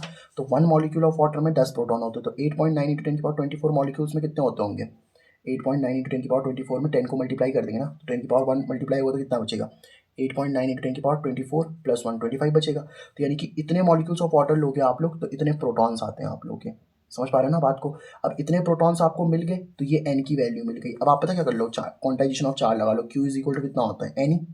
तो n की वैल्यू आप पुट कर दोगे ना, देखो यही तो n निकला 8.9 इंटू 10 की पावर 25, और इलेक्ट्रॉन की वैल्यू 1.6 इंटू 10 की पावर -19 आ गया। 8.9 और 1.6 को मल्टीप्लाई करो 14.2 आ जाएगा, 10 की पावर 25 प्लस माइनस का 19 आ गया आप लोग का, ठीक है। और 14.2 में देखो पॉइंट का आप 1 और 4 के बीच में शिफ्ट करोगे 1.42 बन जाएगा। 25 माइनस 19 कितना होता है 6 पॉइंट को, क्योंकि राइट लेफ्ट में लेकर गए तो प्लस का 1 बन गया, तो इतने आप लोगों का चार्ज आ गया। समझ पा रहे हो ना आप लोग बात को। तो ये इस तरीके से आप लोग इसको सॉल्व कर सकते थे, ठीक है। अब देखो सिंपल सी बात, अगला क्वेश्चन क्या कहता है आप लोगों का, why we can ignore the quantization of electric charge when dealing with the microscopic sorry macroscopic that is on the large charge scale. मतलब देखो सिंपल सी बात है ना, जब आप बड़े लेवल पे बात कर रहे होते हो, तो जैसे अगर मैं बोलता हूँ कि मान लो आपके पास में 1 गुलाम का चार्ज फ्लो हुआ, भाई 1 गुलाम का चार्ज फ्लो होने का मतलब क्या है 6.022 इंटू 10 की पावर शायद 1 गुलाम चार्ज में इतनी जो वैल्यू आती है ना। देखो 1 मिनट, हाँ 1 गुलाम चार्ज में कितने इलेक्ट्रॉन्स होते होंगे जरा बता सकते हो आप मुझे 6.25। 1 मिनट, हाँ इसको ऐसे लिख दो, 1 गुलाम में पता कितने चार्ज होते हैं आप लोग के 6.25 इंटू 10 की पावर 18 इलेक्ट्रॉन्स होते हैं। तो मान लो अगर मुझे एक बॉडी, तो अभी तो हमने निकाला भी था इसको, तो 1 गुलाम में अगर आपके पास में 6.25 इंटू 10 की पावर 18 इलेक्ट्रॉन्स होते हैं ना। अब खुद सोच के बताना आप लोग, अगर देखो क्वांटाइजेशन ऑफ चार्ज क्या बोल रहा है आप लोग का, एक ही इलेक्ट्रॉन करके निकालो, या तो 1 इलेक्ट्रॉन या तो 2 इलेक्ट्रॉन या तो 3 इलेक्ट्रॉन या तो 4 इलेक्ट्रॉन। अब मान लो हमें अगर 1 गुलाम का चार्ज भेजना है, तो अब सोचो जैसे अगर आप लोग किसी समुद्र में गए, अब समुद्र में मतलब आप लोग क्या कर रहे हो, पानी निकाल रहे हो, जग से पानी निकाल रहे हो। और अगर मैं आपसे बोलूँ कि आपको जग से क्या करना है, 6.25 इंटू 10 की पावर 18 जग पानी निकालना है। भाई 10 की पावर 3000 होता है, 10 की पावर 18 बहुत बड़ी बात है। अब आप एक एक करके अगर जग से पानी निकालते जाओगे भाई हालत ख़राब हो जाएगी, ज़िंदगी निकल जाएगी, पूरा सब कुछ है ना, आपके नाती पोते वगैरह सब हो जाएंगे, पर लेकिन ये काम बिल्कुल नहीं होने वाला। तो ऐसे क्वांटाइजेशन ऑफ चार्ज को ना हम छोटे लेवल पे, मतलब जैसे आपको अगर 20 इलेक्ट्रॉन भेजने हैं, 30 इलेक्ट्रॉन भेजने हैं, तो आप एक एक करके भेज सकते हो। लेकिन अगर आपको एक कूलाम में कितने, देखो 6.25 इंटू 10 की पावर 18 इलेक्ट्रॉन्स होते हैं ना, समझ पा रहे हो आप बात को, एक गुलाम में कितने इलेक्ट्रॉन्स होते हैं आप लोग के, 6.25 इंटू 10 की पावर 18 इलेक्ट्रॉन्स होते हैं। तो इनको भेजने में दिक्कत हो जाएगी, नहीं हो जाएगी, बताओ आप लोग की कितनी बात समझ में आ रही है आप लोग को। तो भाई साहब ये तो बहुत बड़ी दिक्कत हो जाएगी, समझ पा रहे हो आप बात को। तो एक एक करके नहीं भेज पाएंगे ना हम लोग इलेक्ट्रॉन्स को इस केस में। तो ये जब मैक्रोस्कोपिक लेवल पे बात कर रहे होते तो हम इस चीज़ को इग्नोर कर सकते हैं, क्वांटाइजेशन ऑफ इलेक्ट्रिक चार्ज को। हाँ, जब छोटे छोटे चार्जेस भेजने, एक चार दो चार, इक्का दुक्का चार्ज भेजने, तो फिर कोई दिक्कत नहीं, चल सकता है। समझ गए आप इसको, इसलिए हम लोग इस चीज़ को इग्नोर कर सकते हैं, ठीक है। अगला क्या है, when a glass rod is rubbed with a silk cloth charge appear on both, a similar phenomenon is observed with many other pair of bodies, explain how this observation of consistent with the law of conservation of charge। देखो law of conservation of charge क्या बोलता है कि देखो जैसे कि ये मान लो एक बॉडी है आप लोग की, ठीक है। अभी दो बॉडीज़ को आपने आपस में क्या कर दिया, रब कर दिया, ठीक है। इन दो बॉडीज़ को आपस में रब करें, ये ए बॉडी थी, ये बी बॉडी थी, मान लो ए बॉडी से बी बॉडी में कुछ चार्ज चला गया। अब ए बॉडी से चार्ज किया तो ऑब्वियस बात है नेगेटिव चार्ज बनेगी, बी बॉडी पे चार्ज आया तो उस पर पॉजिटिव चार्ज आ जाएगा। अब होता क्या है कि जैसे आपके पास में कोई ग्लास की रॉड होती है ना, अब उस ग्लास की रॉड को क्या करते हो, जब आप सिल्क क्लॉथ से रब करते हो तो ग्लास रॉड से क्या होता है, कुछ इलेक्ट्रॉन्स आपके सिल्क क्लॉथ में चले जाते हैं। तो ग्लास रॉड से अगर इलेक्ट्रॉन गए तो उस पर पॉजिटिव चार्ज आ जाएगा, और सिल्क क्लॉथ पे कौन सा चार्ज आ जाएगा बताओ आप लोगों को, नेगेटिव। अब अगर यहाँ प्लस का 5 चार्ज आता है ना, तो यहाँ माइनस का 5 चार्ज आता है आप लोग का, ठीक है। तो देखो जितना चार्ज अगर यहाँ पे है उतना ही चार्ज अगर यहाँ पे है, तो कंजर्वेशन ऑफ चार्ज वैलिड तो हो रहा है। कंजर्वेशन ऑफ चार्ज यही तो बोलता है आप लोगों का क्या, कि चार्ज जो है आप लोगों का, उसको ना तो क्रिएट कर सको ना तो डिस्ट्रॉय कर सको। समझ पा रहे हो बात को। देखो पहले कितना चार्ज था इस बॉडी पे, अगर आप देखो तो पहले अगर मान लो ग्लास रॉड पे कोई चार्ज नहीं तो जीरो चार्ज था, नेट चार्ज जीरो था। सिल्क क्लॉथ पे भी कोई चार्ज नहीं तो जीरो ही था ना। समझ पा रहे हो बात को। अब देखो इस जब हमने इनको रब करा तो इस पे प्लस का 5, इसका माइनस का 5 आया, लेकिन दोनों को जोड़ के देखो फिर भी जीरो ही आ रहा होगा। समझ पा रहे हो बात को आप इस तरीके से, तो इस तरीके से हम इसको समझ सकते हैं। अब आता है मेथड ऑफ चार्जिंग। तो मेथड ऑफ चार्जिंग बड़ा सिंपल सा टॉपिक है। पहला आता है आप लोग को चार्जिंग बाय कंडक्शन, मतलब अगर आप दो ऑब्जेक्ट को क्या कर रहे हो, टच कर रहे हो, तो टच करने से होता क्या है, जैसे कि ए बॉडी थी, बी बॉडी थी, बी बॉडी अभी न्यूट्रल है। अब ए आपका पॉजिटिवली चार्ज बॉडी है, पॉजिटिवली चार्ज स्फीयर है, इसको आपने न्यूट्रल बॉडी से क्या कर दिया बताओ, टच कर दिया। तो न्यूट्रल बॉडी से जब आप इसको टच करोगे पता क्या होगा, यहाँ पे कुछ चार्ज आपका ए बॉडी पे तो रहेगा ही, लेकिन बी बॉडी में भी ट्रांसफर हो जाएगा। मान लो यहाँ पे क्यू चार्ज था आपका, न्यूट्रल बॉडी में नेट चार्ज जीरो है, तो आप बता सकते हो मुझे दोनों में कितना चार्ज ट्रांसफर हो गया होगा। देखो पहले में क्यू था, दूसरे पे कितना है जीरो, और टोटल कितनी बॉडीज है दो, तो क्यू प्लस जीरो कितना होता है बताओ, क्यू/2। तो यानी कि इस बॉडी पे भी कितना चार्ज आ गया, क्यू/2, इस बॉडी पे भी कितना चार्ज आ गया, क्यू/2। तो टचिंग में क्या होता है, अगर पहली बॉडी पॉजिटिव चार्ज है दूसरी बॉडी भी नेगेटिव चार्ज हो जाएगी, और इसको हमने क्या कर दिया, किसी वायर से टच कर रखा है, ठीक है, किसी कंडक्टिंग वायर से। कंडक्टिंग वायर का मतलब है इसका चार्ज इसमें फ्लो कर सकता है। अब चार्जिंग बाय इंडक्शन में क्या होता है, विदाउट टचिंग, आपको टच नहीं कराना। जैसे मान लो ए बॉडी है, ए बॉडी आप लोग की क्या है, पॉजिटिवली चार्ज है। बी बॉडी अगर हम लोगों ने देखी ना तो ये न्यूट्रल है। न्यूट्रल मतलब जितना नेगेटिव चार्ज उतना ही पॉजिटिव चार्ज, तो ऑब्वियस सी बात है ये पॉजिटिव तो अपनी तरफ नेगेटिव को खींच लेगी, और यहाँ पॉजिटिव हो गई। अब इस पॉजिटिव की आप अर्थिंग करा दो। अर्थिंग मतलब, अर्थिंग में क्या होता है, सी ऑफ इलेक्ट्रॉन्स होते हैं, वहाँ पे बहुत सारे इलेक्ट्रॉन्स होते हैं, तो वो इलेक्ट्रॉन्स इस पॉजिटिव चार्ज को खा जाएंगे। तो ए बॉडी पे पॉजिटिव चार्ज आएगा, ये बी बॉडी पे पूरा का पूरा नेगेटिव चार्ज आ जाएगा। तो देखो अगर ए बॉडी पे पॉजिटिव है तो बी पे भी पॉजिटिव आया, ए बॉडी पे नेगेटिव होता तो बी पे भी नेगेटिव होता। तो कंडक्शन में सेम चार्ज आता है। इंडक्शन में देखो इस बॉडी पे पॉजिटिव था तो दूसरी पे नेगेटिव आया, अगर पहली पे नेगेटिव होता तो दूसरे पे क्या आ जाता, पॉजिटिव आ जाता है आप लोग का। तो इंडक्शन में क्या आते हैं आपके डिफरेंट चार्जेस आते हैं, और कंडक्शन में आपका सेम चार्ज आता है आप लोग का, ठीक है। आई होप आपको यहाँ तक की जो बात है वो समझ में आ गई होगी, ठीक है। अब हम लोग समझते हैं यहाँ पे क्या, चार्जिंग बाय फ्रिक्शन। तो चार्जिंग बाय फ्रिक्शन का मतलब होता है अगर आप दो ऑब्जेक्ट को आपस में रब करते हो, ठीक है, दो ऑब्जेक्ट लिया आपने, दो ऑब्जेक्ट को आपस में रब करो। जैसे मान लो सिंपल सी बात है, ये ए बॉडी है, बी बॉडी है, इन दो बॉडीज़ को आपस में रब करोगे तो हीट जनरेट होगी कि नहीं होगी बताओ। अब हीट की जनरेट होने से क्या होता है पता है आप लोग के, इलेक्ट्रॉन एक्साइटेड होंगे। इलेक्ट्रॉन एक्साइटेड होंगे तो कुछ इलेक्ट्रॉन्स जो होंगे ना, एक कुछ इलेक्ट्रॉन्स कहाँ जंप कर जाएंगे बताओ आप लोग के, इस तरीके से।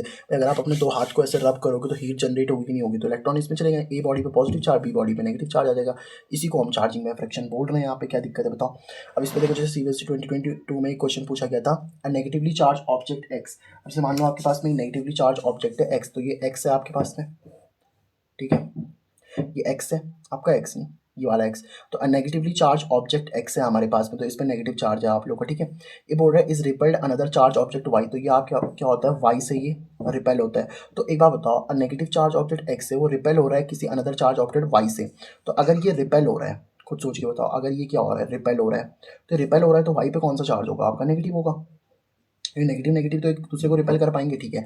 How ever an object Z is attracted object to Y. अब जैसे ये वाई ऑब्जेक्ट है ना आप लोगों को, जिसपे नेगेटिव चार्ज है।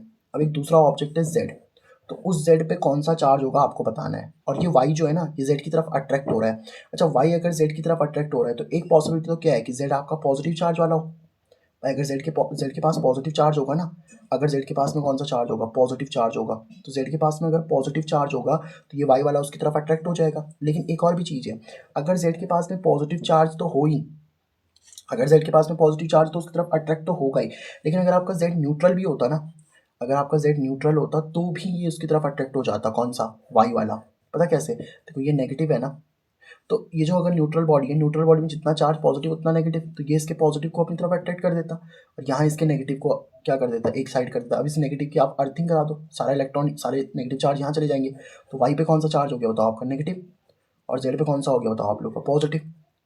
समझ पा रहे हो बात को। तो अगर बॉडी आपकी न्यूट्रल चार्ज वाली भी है, मतलब अगर बॉडी आपकी न्यूट्रल भी है, और मतलब जो जेड बॉडी है ना, Z which is the most probability of the object Z, तो जो आपका जेड रहा होगा ना, या तो जेड आपका क्या रहा होगा बताओ, पॉजिटिव और न्यूट्रल, पॉजिटिव और न्यूट्रल, ठीक है। अब देख लेते हैं इसको, नेक्स्ट टॉपिक है आप लोग जो क्वेश्चन नंबर 10 है। Two metallic sphere A and B kept on insulating stands are in the contact with each other. Insulating stand का मतलब है कि जैसे यहाँ का चार्ज जो ऊपर का चार्ज है नीचे नहीं जा पाएगा, ठीक है। Are in the contact with each other, अब पॉजिटिव चार्ज रॉड पी, अभी चार्ज है ना पॉजिटिव चार्ज रॉड है, ठीक है, brought near the sphere A as shown in the figure, the two spheres are separated from each other and the rod P is removed, what will be the nature of charges on sphere A and B. अब ये positive charge है ना, तो obvious सी बात है, देखो अगर इसको आप इसके पास लेकर के गए, ठीक है, इनको टच नहीं कर रखा आपने, अब अगर इस पॉजिटिव चार्ज को मैं इस ए के पास में लेकर के आऊँगा, तो यहाँ इसकी तरफ कौन सा चार्ज आ जाएगा बताओ आप लोग का, नेगेटिव चार्ज आ जाएगा। समझ में इस बात को, यहाँ कौन सा चार्ज आ जाएगा आप लोग का, नेगेटिव चार्ज आ जाएगा, नहीं आ जाएगा, यस सर। तो इसकी तरफ कौन सा चार्ज आ जाएगा आप लोग का, नेगेटिव चार्ज आ जाएगा, है ना। तो इस वाली बॉडी पे तो कौन सा चार्ज आ जाएगा आपका, नेगेटिव चार्ज आ जाएगा, और यहाँ कौन सा चार्ज आ जाएगा, पॉजिटिव चार्ज आ जाएगा, क्योंकि न्यूट्रल है ना ये बॉडीज, ये बॉडी अभी न्यूट्रल है आपकी। अब क्या बोल रहा है, two metallic spheres A and B kept on insulating stand are in contact with each other, a positively charged rod p is brought near the sphere a as shown in the figure, the two spheres are separated from each other and then rod p is removed, what will be the nature of charges on this sphere a and b। तो यहाँ का देखो a charge इस पे कौन सा आ जाएगा बताओ, नेगेटिव चार्ज आ जाएगा आप लोग का। समझ पा रहे हो बात को। और फिर ए और बी को टच भी करवा दिया इन्होंने, शायद ये बोल रहा है two metallic sphere A and B kept on insulating stand are in contact with each other, हाँ एक दूसरे के साथ कांटेक्ट में। अब अगर कांटेक्ट में, तो आपको पता है यहाँ का जो नेगेटिव चार्ज है वो तो नेगेटिव चार्ज बनेगा, इसका पॉजिटिव चार्ज इसमें ट्रांसफर हो जाएगा, क्योंकि इनको हमने कॉन्टैक्ट में लेकर के आ रखा है ना। देखो जो ये बॉडी होगी ना आप लोग की, क्योंकि आपने क्या करा है, ये पॉजिटिव चार्ज ले रखा है, अच्छा दिख ही नहीं रहा सॉरी, ये पॉजिटिव चार्ज है आप लोग का, ये जो पॉजिटिव चार्ज है ना, यहाँ का जो नेगेटिव चार्ज, इसमें तो नेगेटिव चार्ज बन जाएगा ए वाले में, क्योंकि हमने क्या कर रखा है इस तरीके से रॉड लेकर के आ रखी ना पॉजिटिव वाली, तो इसके ऊपर तो नेगेटिव आ जाएगा। अब क्योंकि यहाँ से देखो इस तरफ पॉजिटिव होगा, अब अगर आप बी के साथ इसको टच कराओगे ना, तो ये पॉजिटिव इसमें चला जाएगा आप लोग का, ठीक है। तो जो बी वाली बॉडी होगी इस पर कौन सा चार्ज आ जाएगा आप लोग का, पॉजिटिव चार्ज आ जाएगा, ठीक है। तो इसी वजह से 29 वाला क्वेश्चन था आप लोग का, 2019 वाला, ठीक है। तो इस तरीके से आप इजीली क्वेश्चन कर सकते हो यार, इनकी क्या दिक्कत है बताओ।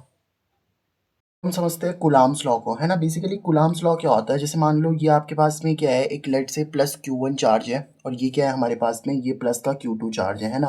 तो ये Q1 Q2 को ऐसे रिपेल करेगा, Q2 Q1 को ऐसे रिपेल करेगा। अच्छा Q1 देखो जब Q2 को रिपेल करेगा ना, तो उसको हम लोग F21 बोलेंगे, क्योंकि यहाँ पे 2 पे फोर्स लग रही है ना 1 की वजह से। और जब 1 को, मतलब जब 1 ऐसे Q1 को Q2 रिपेल कर रहा होगा, तो उसको F12 बोलेंगे, यानी कि फोर्स ऑन 1 ड्यू टू 2 और फोर्स ऑन 2 ड्यू टू 1, ठीक है। तो बेसिकली ये जो फोर्स लगती है ना भाई, दो चार्जेस के बीच में जो फोर्स लगती है उसको हम लोग कौन सी फोर्स बोलते हैं, that is called as your Fe।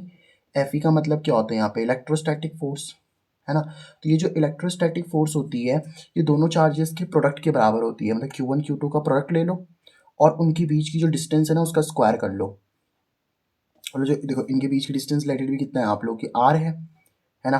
तो ये जो इलेक्ट्रोस्टैटिक फोर्स होती है उन चार्जेस के प्रोडक्ट के डायरेक्टली प्रोपोर्शनल है यहाँ पे, और इन्वर्सली प्रोपोर्शनल है उनके डिस्टेंस के बीच के। मतलब सिंपल सा कहने का मतलब ये है, अगर आप चार्जेस की वैल्यू बढ़ाते हो तो फोर्स भी बढ़ती है, लेकिन अगर आप डिस्टेंस को बढ़ाते हो तो फोर्स कम हो जाती है, ठीक है। चार्जेस को घटाओगे तो फोर्स भी कम हो जाएगी, और अगर आप डिस्टेंस को घटाओगे तो फोर्स भी आपकी बढ़ जाएगी, ठीक है। एक सिंपल क्वेश्चन होता है कि अगर आप डिस्टेंस को डबल करोगे तो क्या फोर्स क्या होगी, देखो कम होगी, क्योंकि आप डिस्टेंस बढ़ा रहे हो ना, तो फोर्स तो कम ही होनी है।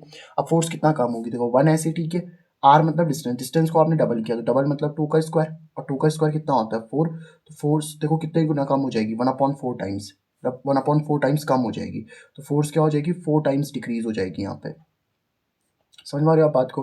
अच्छा, अगर मान लो आप डिस्टेंस को हाफ कर लो, इन दो चार्जेस के बीच की डिस्टेंस को हाफ कर लो, तो हाफ करने में क्या होगा, देखो हाफ करने में क्या होगा, हमारे पास में डिस्टेंस को हमने हाफ कर दिया ना, मतलब अगर डिस्टेंस पहले आर थी तो अब डिस्टेंस कितनी कर ली हम लोगों ने, r/2 कर ली, है ना। हाफ करने का मतलब क्या होता है, 1/2, 1/2 का स्क्वायर हो जाएगा, और ऊपर 1 तो चल ही रहा है, यहाँ पे आर की जगह 1/2 का स्क्वायर कर दिया ना, तो कितना आ जाएगा, 1/1 का स्क्वायर 1, 2 का स्क्वायर 4, 4 ऊपर जाके मल्टीप्लाई हो जाएगा, यानी कि 4 आ गया ना।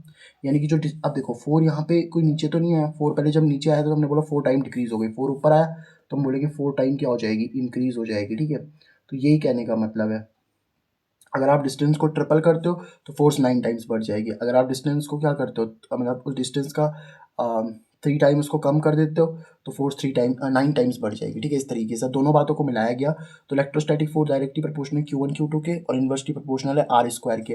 तो इलेक्ट्रोस्टैटिक फोर्स का देखो, इसको Q1 Q2 को मिला दिया ना, फर्स्ट और सेकंड इक्वेशन को दोनों को मिला दिया, तो अब यहाँ से अगर आप देखो डायरेक्टली प्रोपोर्शनल को साइन हटाओगे तो कांस्टेंट आ जाएगा, जिसको हम के बोलते हैं। ये जो के होता है ना, दिस के इज कॉल्ड एज योर, मतलब एक कांस्टेंट होता है जिसको हम लोग बोलते हैं इलेक्ट्रोस्टैटिक कांस्टेंट, है ना। और ये इलेक्ट्रोस्टैटिक कांस्टेंट जो होता है, इसकी वैल्यू होती है 9 × 10⁹ न्यूटन मीटर स्क्वायर पर कूलम स्क्वायर। ये वैल्यू आपकी वैक्यूम के लिए, एयर के लिए या फिर फ्री स्पेस के लिए होती है, ठीक है।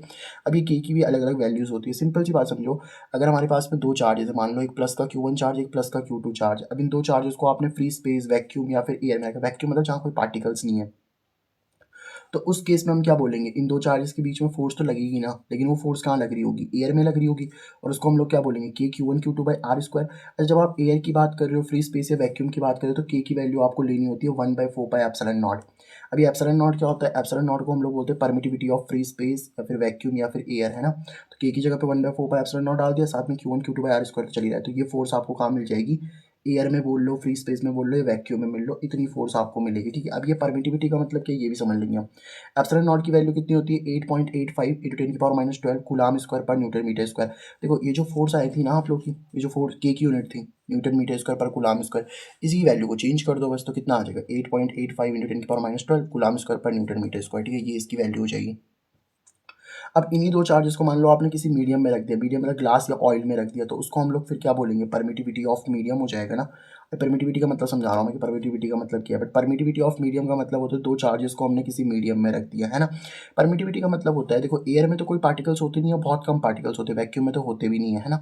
लेकिन अगर आप किसी मीडियम में जाओगे तो मीडियम में पार्टिकल्स होते हैं, तो इन दो चार्जेस के बीच की जो फोर्स लग रही है ना, उस फोर्स को कम करने का जो काम होता है वही परमिटिविटी होती है। मतलब परमिटिविटी, जैसे मान लो ये मीडियम है, मीडियम मतलब ग्लास है, अब ग्लास के पास में पार्टिकल्स तो होंगे ना, तो उन पार्टिकल्स, वो मतलब जो ग्लास होगा वो अपने पार्टिकल्स को बोलेगा कि जाओ और इन दो चार्जेस के बीच की फोर्स को कम कर दो, तो यही परमिटिविटी है। परमिटिविटी मतलब अपने, ये जो मीडियम होगा ये अपने पार्टिकल्स को परमिट करेगा, अलाउ करेगा कि इन दो चार्जेस के बीच की फोर्स को कम कर दो। अब क्योंकि देखो ना, एयर में तो पार्टिकल्स बहुत कम है, या वैक्यूम में तो पार्टिकल्स है ही नहीं, तो एयर में सबसे ज़्यादा फोर्स लग रही होगी, क्योंकि वहाँ पे कोई पार्टिकल्स है ही नहीं है इन दो दो के फोर्स को रोक सके, तो एयर में सबसे ज़्यादा फोर्स लग रही होती है आप लोगों की, किसी मीडियम में फोर्स कम हो जाती है, ठीक है। तो अगर आप किसी मीडियम में जाते हो तो फोर्स कम हो जाती है। अब फोर्स कितनी कम होती है, उसी को हम लोग बोलते हैं रिलेटिव परमिटिविटी।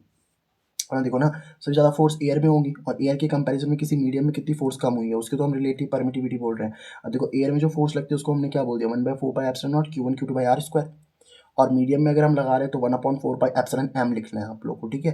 तो अगर हम अपना फ्री स्पेस या वैक्यूम की बात करें तो ε0 लिखो, और मीडियम में तो परमिटिविटी ऑफ मीडियम लिखो, ठीक है। इसको सॉल्व कर लेते हैं, देखो 1 से 1 कैंसिल, 4πε0 से 4πε0 कैंसिल हो जाए, है ना। सॉरी, 4π से 4π कैंसिल होगा, ε तो ऊपर आ जाएगा, एप्सिलॉन तो ऊपर आ जाएगी ना वैल्यू, और एप्सिलॉन नॉट आपके नीचे ही रहेगा, Q1 Q2 से Q1 Q2 कैंसिल, r² से r² कैंसिल हो जाएगा, ठीक है। तो रिलेटिव परमिटिविटी का फॉर्मूला ये होता है एप्सिलॉन m अपॉन में एप्सिलॉन नॉट, ठीक है। तो ये हमारे पास में रिलेटिव परमिटिविटी का फॉर्मूला भी बन गया। अब देखो Coulomb's law in vector form, ये बड़ा एक इंपॉर्टेंट टॉपिक रहता है, Coulomb's law in vector form वाला बड़ा सिंपल सा टॉपिक है ये। जैसे मान लो मेरे पास में एक प्लस का Q1 चार्ज है और मेरे पास में क्या एक प्लस का Q2 चार्ज है, इनके बीच की डिस्टेंस हम लोगों ने मॉड आर ले ली, ठीक है। अब सिंपल सी बात है, जब आप 1 से 2 जा रहे हो ना, तो इसको r2 vector minus r1 vector लिखेंगे, क्यों, क्योंकि ये आपका फाइनल हो गया, ये आपका इनिशियल हो गया। आप यहाँ से यहाँ जा रहे हो ना, r2 vector minus r1 vector, यहाँ से यहाँ जा रहे हो तो r1 vector minus r2 vector हो जाएगा। Q1 Q2 को F21 फोर्स से रिपेल करेगा, और Q2 Q1 को F12 फोर्स से रिपेल करेगा, ठीक है। अच्छा, इनका मैग्नीट्यूड सेम है, देखो यहाँ की डिस्टेंस तो सेम ही है ना, बस ये r1 vector minus r2 vector ये बता रहा है कि इस डायरेक्शन में जा रहे हैं, ये वाला वेक्टर बता रहा है इस डायरेक्शन में जा रहे हैं। लेकिन अगर डिस्टेंस 5 मीटर है, तो अगर आप इस वेक्टर का मैग्नीट्यूड ले लो, मॉड आर की बात क्या है, मतलब इसके मैग्नीट्यूड की बात हो रही है, तो तीनों का जो मैग्नीट्यूड है ना, मतलब मैग्नीट्यूड, ये दो वर्टिकल बार मैग्नीट्यूड को बताते हैं, मैग्नीट्यूड मतलब सिर्फ वैल्यू को। तो आर का मैग्नीट्यूड ले लो या इसका magnitude R one vector minus R two vector का, या R two vector minus R one, किसी का मैग्नीट्यूड लो, सब बराबर ही होता है। अब फोर्स निकालने का फॉर्मूला क्या होता है, देखो फोर्स निकालने का फॉर्मूला होता है हमारे पास में के Q one Q two upon में कितना आर स्क्वायर। तो यहाँ से देखो F12 फोर्स निकालनी है ना, तो F12 फोर्स निकालेंगे तो K Q one Q two upon mod R का स्क्वायर तो होगा, क्यों डिस्टेंस हम मॉड आर लेकर के चल रहे हैं, है ना। अब F12 की फोर्स देखो, ये जो force on one due to two है ना, जो F12 है force on one due to two, ये देखो इसकी डायरेक्शन में कौन सा वाला वेक्टर है, ये ऊपर वाला R one vector minus R two vector. तो यहाँ पे हमने यूनिट वेक्टर लगा दिया, जो कैप होता है ना, कैप का मतलब होता है यूनिट वेक्टर।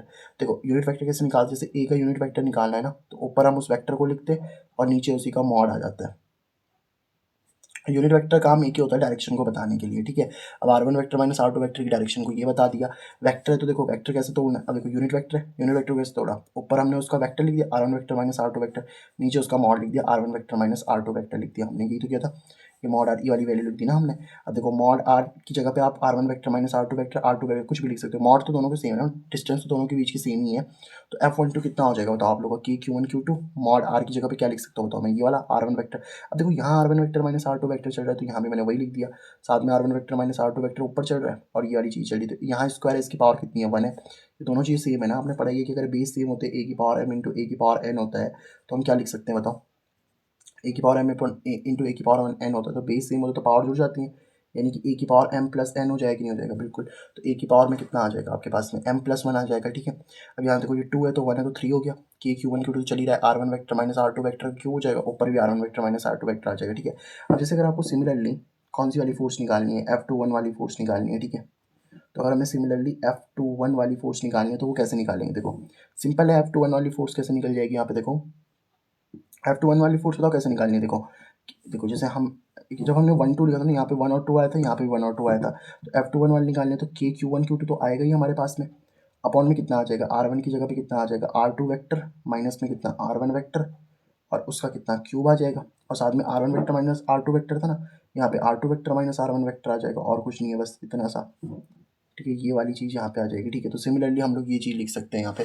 अब comparison of Coulomb's law and gravitational law भी कभी पूछ लेता है आप लोगों को। देखो कुलाम्स लॉ क्या होता है हमारे पास में, जैसे मैं सिंपल सी बात बताऊँ ना आप लोगों को, जैसे दो चार्जेस होते हैं हमारे पास में, तो लेट्स से मेरे पास में दो चार्जेस है, Q1 है और Q2 है, तो हमने अभी पढ़ लिया इन दो चार्जेस के बीच में एक फोर्स लगती है, अगर ये प्लस है ये प्लस एक दूसरे को रिपेल करेंगे नहीं, तो किस फोर्स से रिपेल करेंगे, इलेक्ट्रोस्टैटिक फोर्स, उसको हम क्या बोलते हैं, कि Q1 Q2 अपॉन में कितना आर स्क्वायर। अगर दो मासेज होते हैं, मान लो एक मास M1 होता है, एक मास दूसरा M2 होता है, तो ग्रेविटेशनल फोर्स क्या बन जाती है आपके पास में, G M1 M2 अपॉन में कितना आर स्क्वायर, अगर इनके बीच की डिस्टेंस है ना। तो अब देखो जैसे मान लो ये प्लस Q1 है ये प्लस Q2 है, अब इनके बीच की डिस्टेंस ये वाली है, मतलब ये सेंटर है इनका, ठीक है। अब ये इनकी सेंटर है ना, तो ये Q1 Q2 को अगर रिपेल करेगा तो इसी लाइन पे रिपेल करेगा, Q2 इस Q1 को रिपेल करेगा तो इसी लाइन पे रिपेल करेगा, M1 अगर इस M2 को अट्रैक्ट करेगा तो इसी लाइन पे, इस वाली लाइन पे जिस पे रखे हुए हैं, और ये M जो मतलब सेंटर होगा ना इस मास का, तो इसके जो सेंटर की जो जोड़ने वाली लाइन है ना, उसी पे एक्ट करते हैं, M2 M1 को इस तरीके से अट्रैक्ट करेगा, ठीक है। मतलब एक्ट करते हैं लाइन जॉइनिंग पे, जो उनको उनके सेंटर को, जैसे Q1 का सेंटर ये होगा Q2 का सेंटर ये होगा ना, तो उनके सेंटर को जोड़ने वाली जो लाइन है उसी पे एक्ट करते हैं, ठीक है। तो दोनों के दोनों both act on the line joining. अब देखो कुलाम्स लॉ तो आपका अट्रैक्टिव भी हो सकता है रिपल्सिव भी हो सकता है, चार्जेस तो प्लस प्लस वाले रिपेल करेंगे, माइनस माइनस वाले भी रिपेल करेंगे, बट प्लस माइनस वाले अट्रैक्ट कर लेंगे, है ना। लेकिन ग्रेविटेशनल फोर्स आपकी हमेशा अट्रैक्टिव होती है। अच्छा जो कुलाम्स लॉ होता है वो डिपेंड करता है मीडियम पे, अभी आपने देखा था ना के की वैल्यू अगर आप मीडियम में डालते हो एयर में डालते हो दोनों डिपेंड करती हैं। लेकिन जो आप लोग का देखो के की वैल्यू आपको पता ही थी कितनी थी, 9 इंटू में 10 की पावर कितना 9 न्यूटन मीटर स्क्वायर पर कूलाम स्क्वायर, तो के की वैल्यू तो डिपेंड करती थी ना कि कौन से मीडियम में, ग्लास में, एयर में, कहाँ पे। लेकिन जो यहाँ पे ये जो जी होता है ना, gravitational constant, universal gravitational constant जी, इसकी वैल्यू कितनी होती है 6.67 इंटू 10 की पावर माइनस कितना 11 न्यूटन मीटर स्क्वायर पर के जी स्क्वायर। ये किस पे डिपेंड नहीं करती आपकी, ये कौन मतलब ये मीडियम पे डिपेंड नहीं करती, आप इसको कहीं पे भी निकाल लो, ठीक है।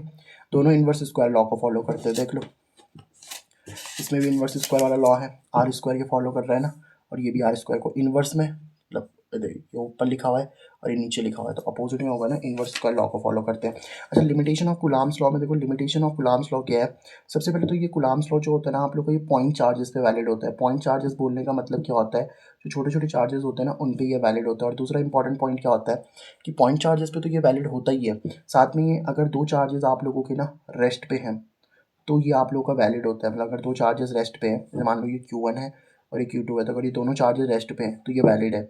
अगर एक चार्ज आपका रेस्ट पे और एक मोशन पे तो भी वैलिड होता है, ठीक है।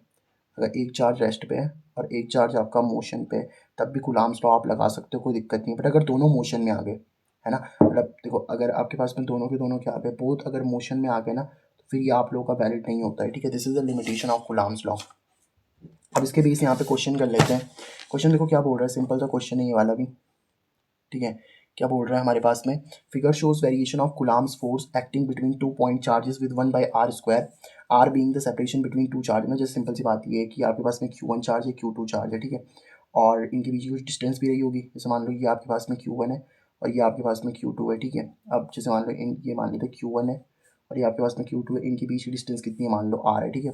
तो ऑब्वियस सी बात है, अब देखो उसने पहले ही बोल रखा है आप लोग को, R being the separation between the 2 charges and if Q2 is positive. अब उसने ऑलरेडी बोल दिया कि Q2 क्या है आप लोग का, पॉजिटिव है, एंड लीस्ट इन मैग्नीट्यूड में इसकी वैल्यू सबसे छोटी है, ठीक है। Then the Q1 Q2 Q3 इनके मैग्नीट्यूड को आपको बताना है, ठीक है। इसकी वैल्यू पॉजिटिव तो है ही, साथ में आपका लीस्ट भी है, तो सबसे छोटा मैग्नीट्यूड है ये आपका, है ना।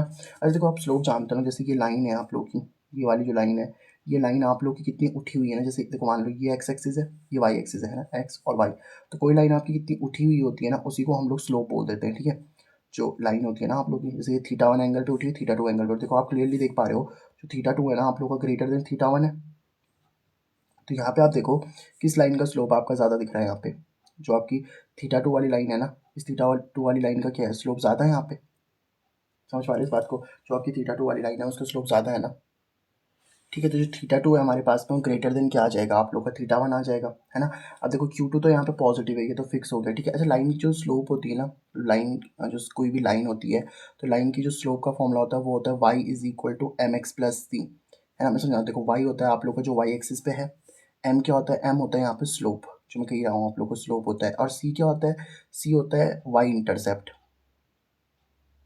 है ना। c क्या होता है आपके पास में, y इंटरसेप्ट। y इंटरसेप्ट कहने का मतलब क्या है, जैसे कि आपके पास में देखो ना, आपने एक्स एक्सिस में 1/r² लिखा हुआ है ना, वाई एक्सिस में आपने फोर्स ले रखी है, और मान लो अगर ये लाइन इस तरीके से काट रही होती, देखो इतना ही यहाँ पे वाई एक्सिस पे काट रही है ना, ये वाई एक्सिस है, एक्स एक्सिस है, तो यही आपका सी इंटरसेप्ट कहलाता है, ठीक है।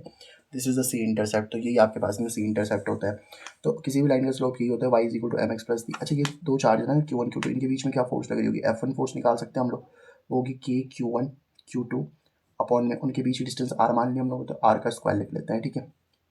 अच्छा इस फोर्स को मैं ऐसे लिख सकता हूँ, बताओ, एक काम करते हैं, के Q1 Q2 को तो अलग लिख देते हैं और इंटू में कितना कर लेते हैं, वाई 1/r² कर लेते हैं इसको, ठीक है। अच्छा यहाँ तक तो आपको समझ में आ गया कि क्या कर दिया हम लोगों ने, F1 इज इक्वल टू के Q1 Q2 और साथ में कितना 1/r²।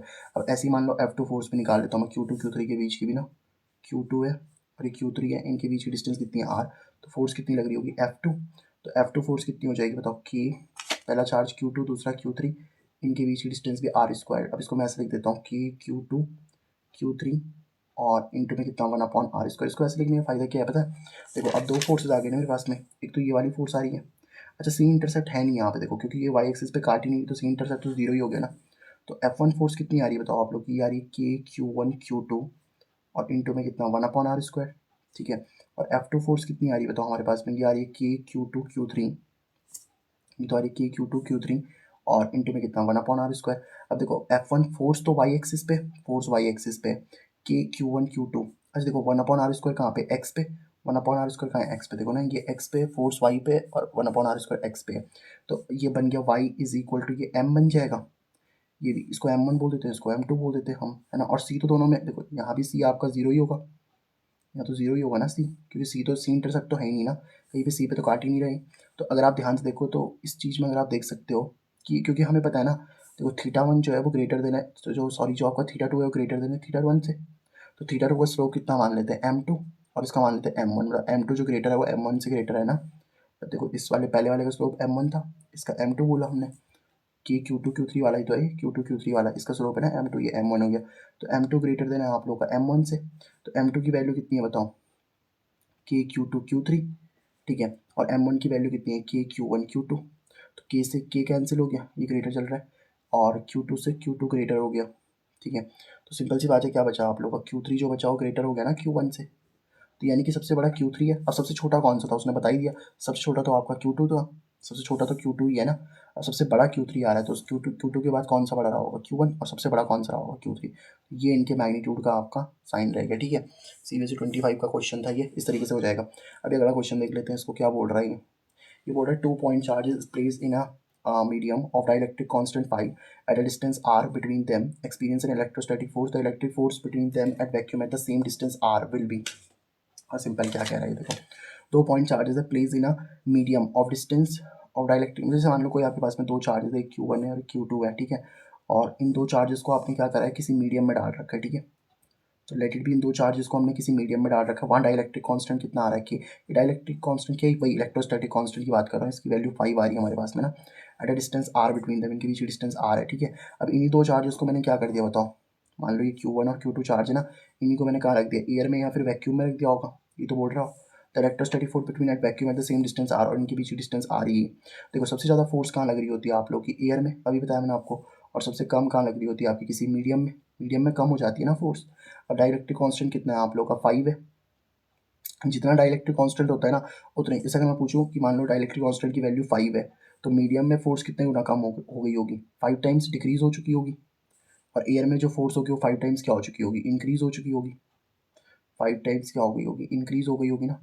तो मान लो यहाँ फोर्स कितनी लग रही है आप लोग की, F लग रही है, ठीक है। तो अगर मैं पूछूं एयर में फोर्स कितनी लग रही होगी आप लोग की, 5F लग रही होगी, फोर्स बढ़ गई होगी ना, एयर में तो सबसे ज़्यादा फोर्स लग रही होती है। तो अगर हम इन्हीं दो चार्जेस के बीच जो फोर्स निकालते हैं ना, जितना डाइलेक्ट्रिक कांस्टेंट होता है ना एयर में, उतनी ज़्यादा फोर्स बढ़ जाती है। अगर आप मीडियम में जाते तो मीडियम में फोर्स आपकी कम हो जाती, समझ पा रहे हैं ना बात को, एयर में से ज़्यादा फोर्स होती है ना, इसीलिए। अब अगला कर लेते हैं, अगला क्वेश्चन क्या बोल रहा है, what is the force between two small charge spheres having charges of 2 × 10⁻⁷ coulomb and 3 × 10⁻⁷ coulomb place 30 centimetre apart in air, ठीक है। तो हमारे पास में दो चार्जेस दे रखे हैं इस तरीके से, ठीक है। ये हमारे पास में एक 2 × 10⁻⁷ कूलाम वाला चार्ज है, तो Q1 कितना है हमारे पास में 2 × 10⁻⁷ कूलाम, और एक हमारे पास में Q2 चार्ज है कितना बताओ आप लोग का 3 × 10⁻⁷ कूलाम, इनके बीच की डिस्टेंस कितनी है 30 सेंटीमीटर, ठीक है। तो इसको सॉल्व कर लेते हैं, क्या बोल रहा है इनके बीच की फोर्स निकालनी है, तो फोर्स निकालने के लिए क्या फॉर्मूला होता है बताओ हमारे पास में, कि Q1 Q2 अपॉन में कितना r², के की वैल्यू कितनी होती है बताओ हमारे पास में 9 × 10⁹, Q1 की वैल्यू कितनी है हमारे पास में 2 × 10⁻⁷, और Q2 की वैल्यू कितनी है बताओ 3 × 10⁻⁷ अपॉन आर के एन के बीच की डिस्टेंस, सेंटीमीटर में ना मीटर में कन्वर्ट करने के लिए 10⁻² से मल्टीप्लाई कर देते हैं, ठीक है। साथ में स्क्वायर चल रहा है, स्क्वायर लिख दिया मैंने। अब देखो सिंपल से सॉल्व हो जाएगा आपका, 2 3 इस 2 और 3 को मल्टीप्लाई कर दो तो कितना आ जाएगा 6 आ जाएगा, इंटू में इस 9 को एज इट इज़ रहने दे दो, ये जो 10 है इसको साथ में रहने दो 10, ये 9 -7 ठीक है। 30 का स्क्वायर कितना होता है हमारे पास में 900, इंटू में 10⁻², इंटू 2 कितना हो जाएगा -4, ठीक है। उसको सॉल्व कर लेंगे तो कितना आ जाएगा देखो 9 से ये आपका कितना टाइम कैंसिल हो जाएगा 100 टाइम्स कैंसिल हो जाएगा ना, साथ में 6 तो चल ही रहा है आप लोग का, इंटू में देखो अब इसको सॉल्व कर सकते हैं आप लोग, नीचे 100 चल रहा है, 100 में 10⁻2 लिख सकता हो ना, 10⁻2 का मतलब क्या है 10 × 10, और 10 × 10 100 ही तो होता है।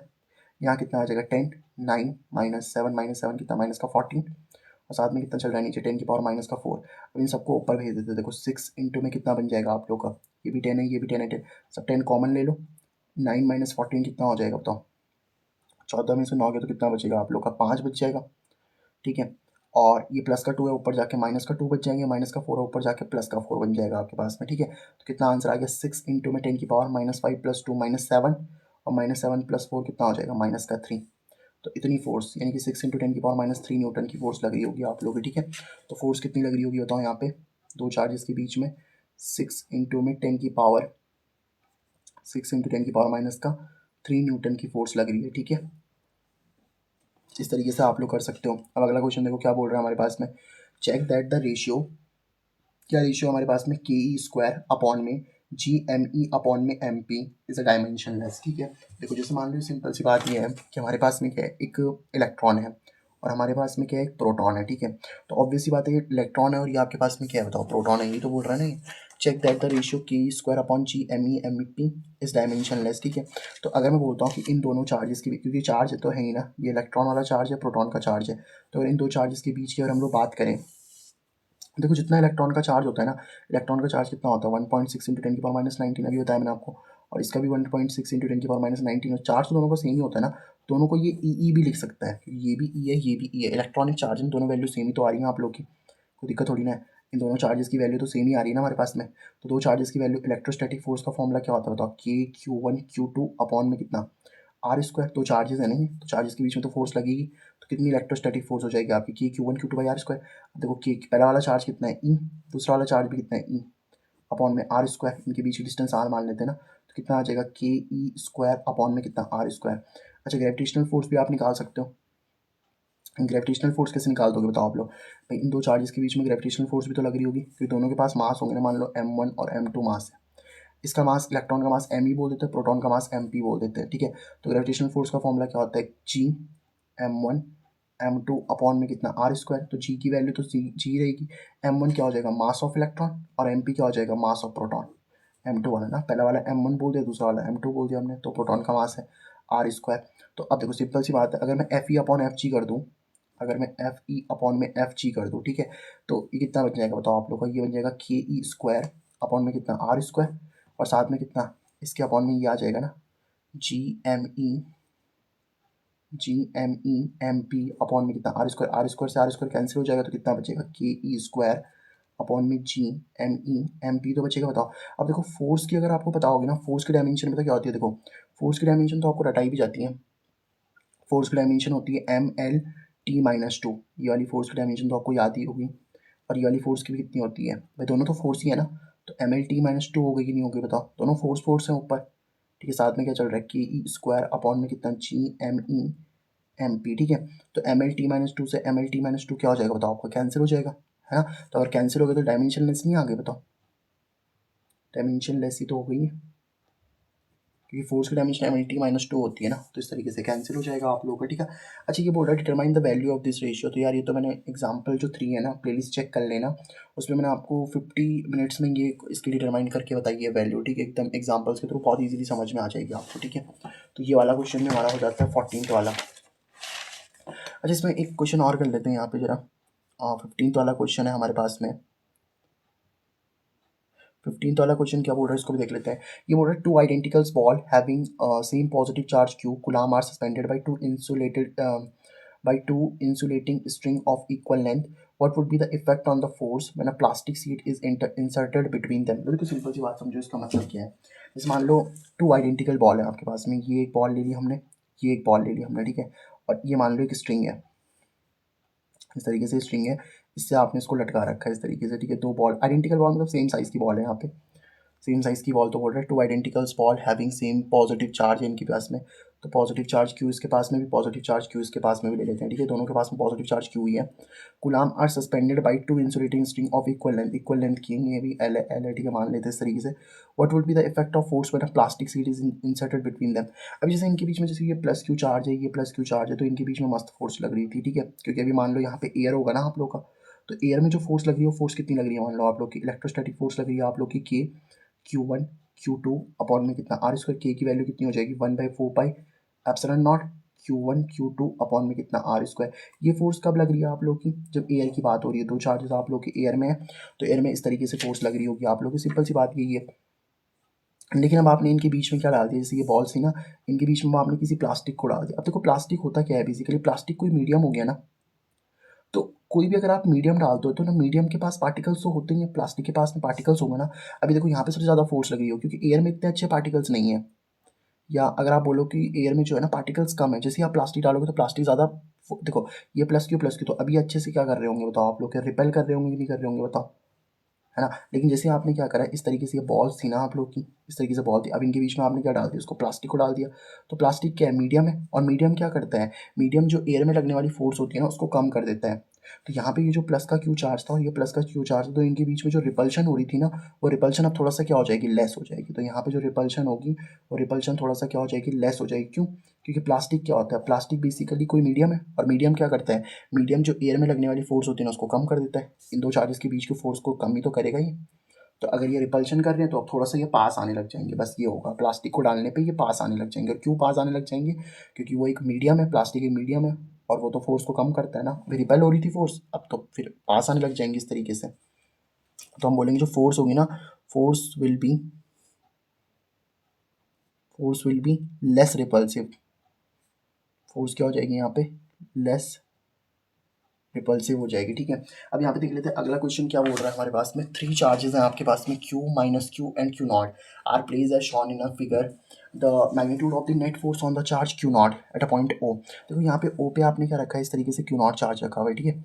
ये O है ना, तो इस O पॉइंट पे आपने Q नॉट चार्ज को रखा हुआ है। देखो ये अब ऑब्वियस सी बात है, ये प्लस का Q चार्ज है, ये प्लस का इस Q नॉट को ऐसे रिपेल करेगा कि नहीं करेगा, यस सर। तो इसको हम बोलते थे, मान लो ये F1 फोर्स है आप लोग की, ठीक है।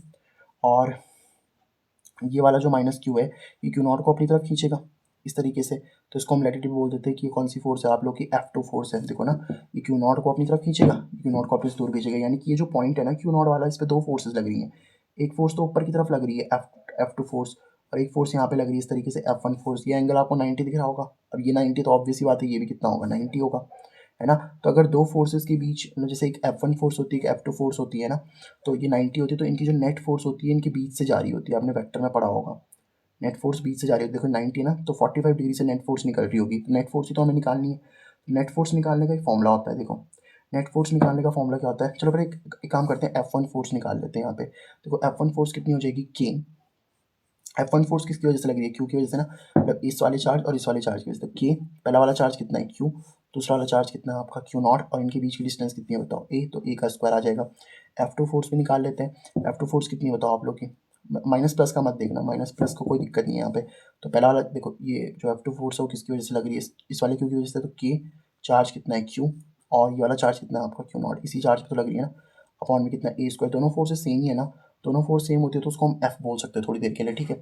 अब नेट निकालने का क्या तरीका होता है, नेट निकालने होता है तरीका कि पहली फोर्स जो आप लोग की पहली फोर्स है ना, उसका स्क्वायर कर लो, दूसरी फोर्स है उसका भी स्क्वायर कर लो, प्लस में 2, पहली फोर्स लिखो, दूसरी फोर्स लिखो, और उनके बीच का एंगल लिखो। तो एंगल कितना है उनके बीच का, cos 90। तो पहली फोर्स भी F है, दूसरी फोर्स भी F है, तो F square plus F square हो जाएगा। अब इसको सॉल्व कर लेंगे तो कितना आ जाएगा बताओ आप लोग का, एफ स्क्वायर प्लस में कितना, एफ स्क्वायर प्लस में 2 एफ इंटू एफ कितना हो जाएगा बताओ, एफ स्क्वायर। cos 90 की वैल्यू कितनी होती है बताओ हमारे पास में, cos 90, cos 0 की वैल्यू कितनी होती है 1, और cos 90 की वैल्यू कितनी होती है 0। तो ये वाली टर्म तो पूरी 0 हो गई ना, मल्टीप्लाइड बाई 0।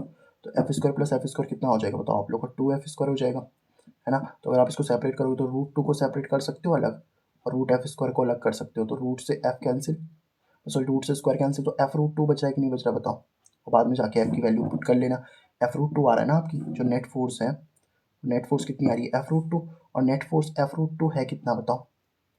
एफ की वैल्यू देखो ना, एफ की वैल्यू कितनी है, के Q Q not upon A square, के क्यू क्यू नॉट अपॉन में कितना, ए स्क्वायर, और साथ में कितना चल रहा है आपका रूट 2। तो this is the net force on Q not charge. इस तरीके से आप क्यू नॉट चार्ज पे नेट फोर्स निकाल सकते हो, निकाल सकते हो, बिल्कुल सर।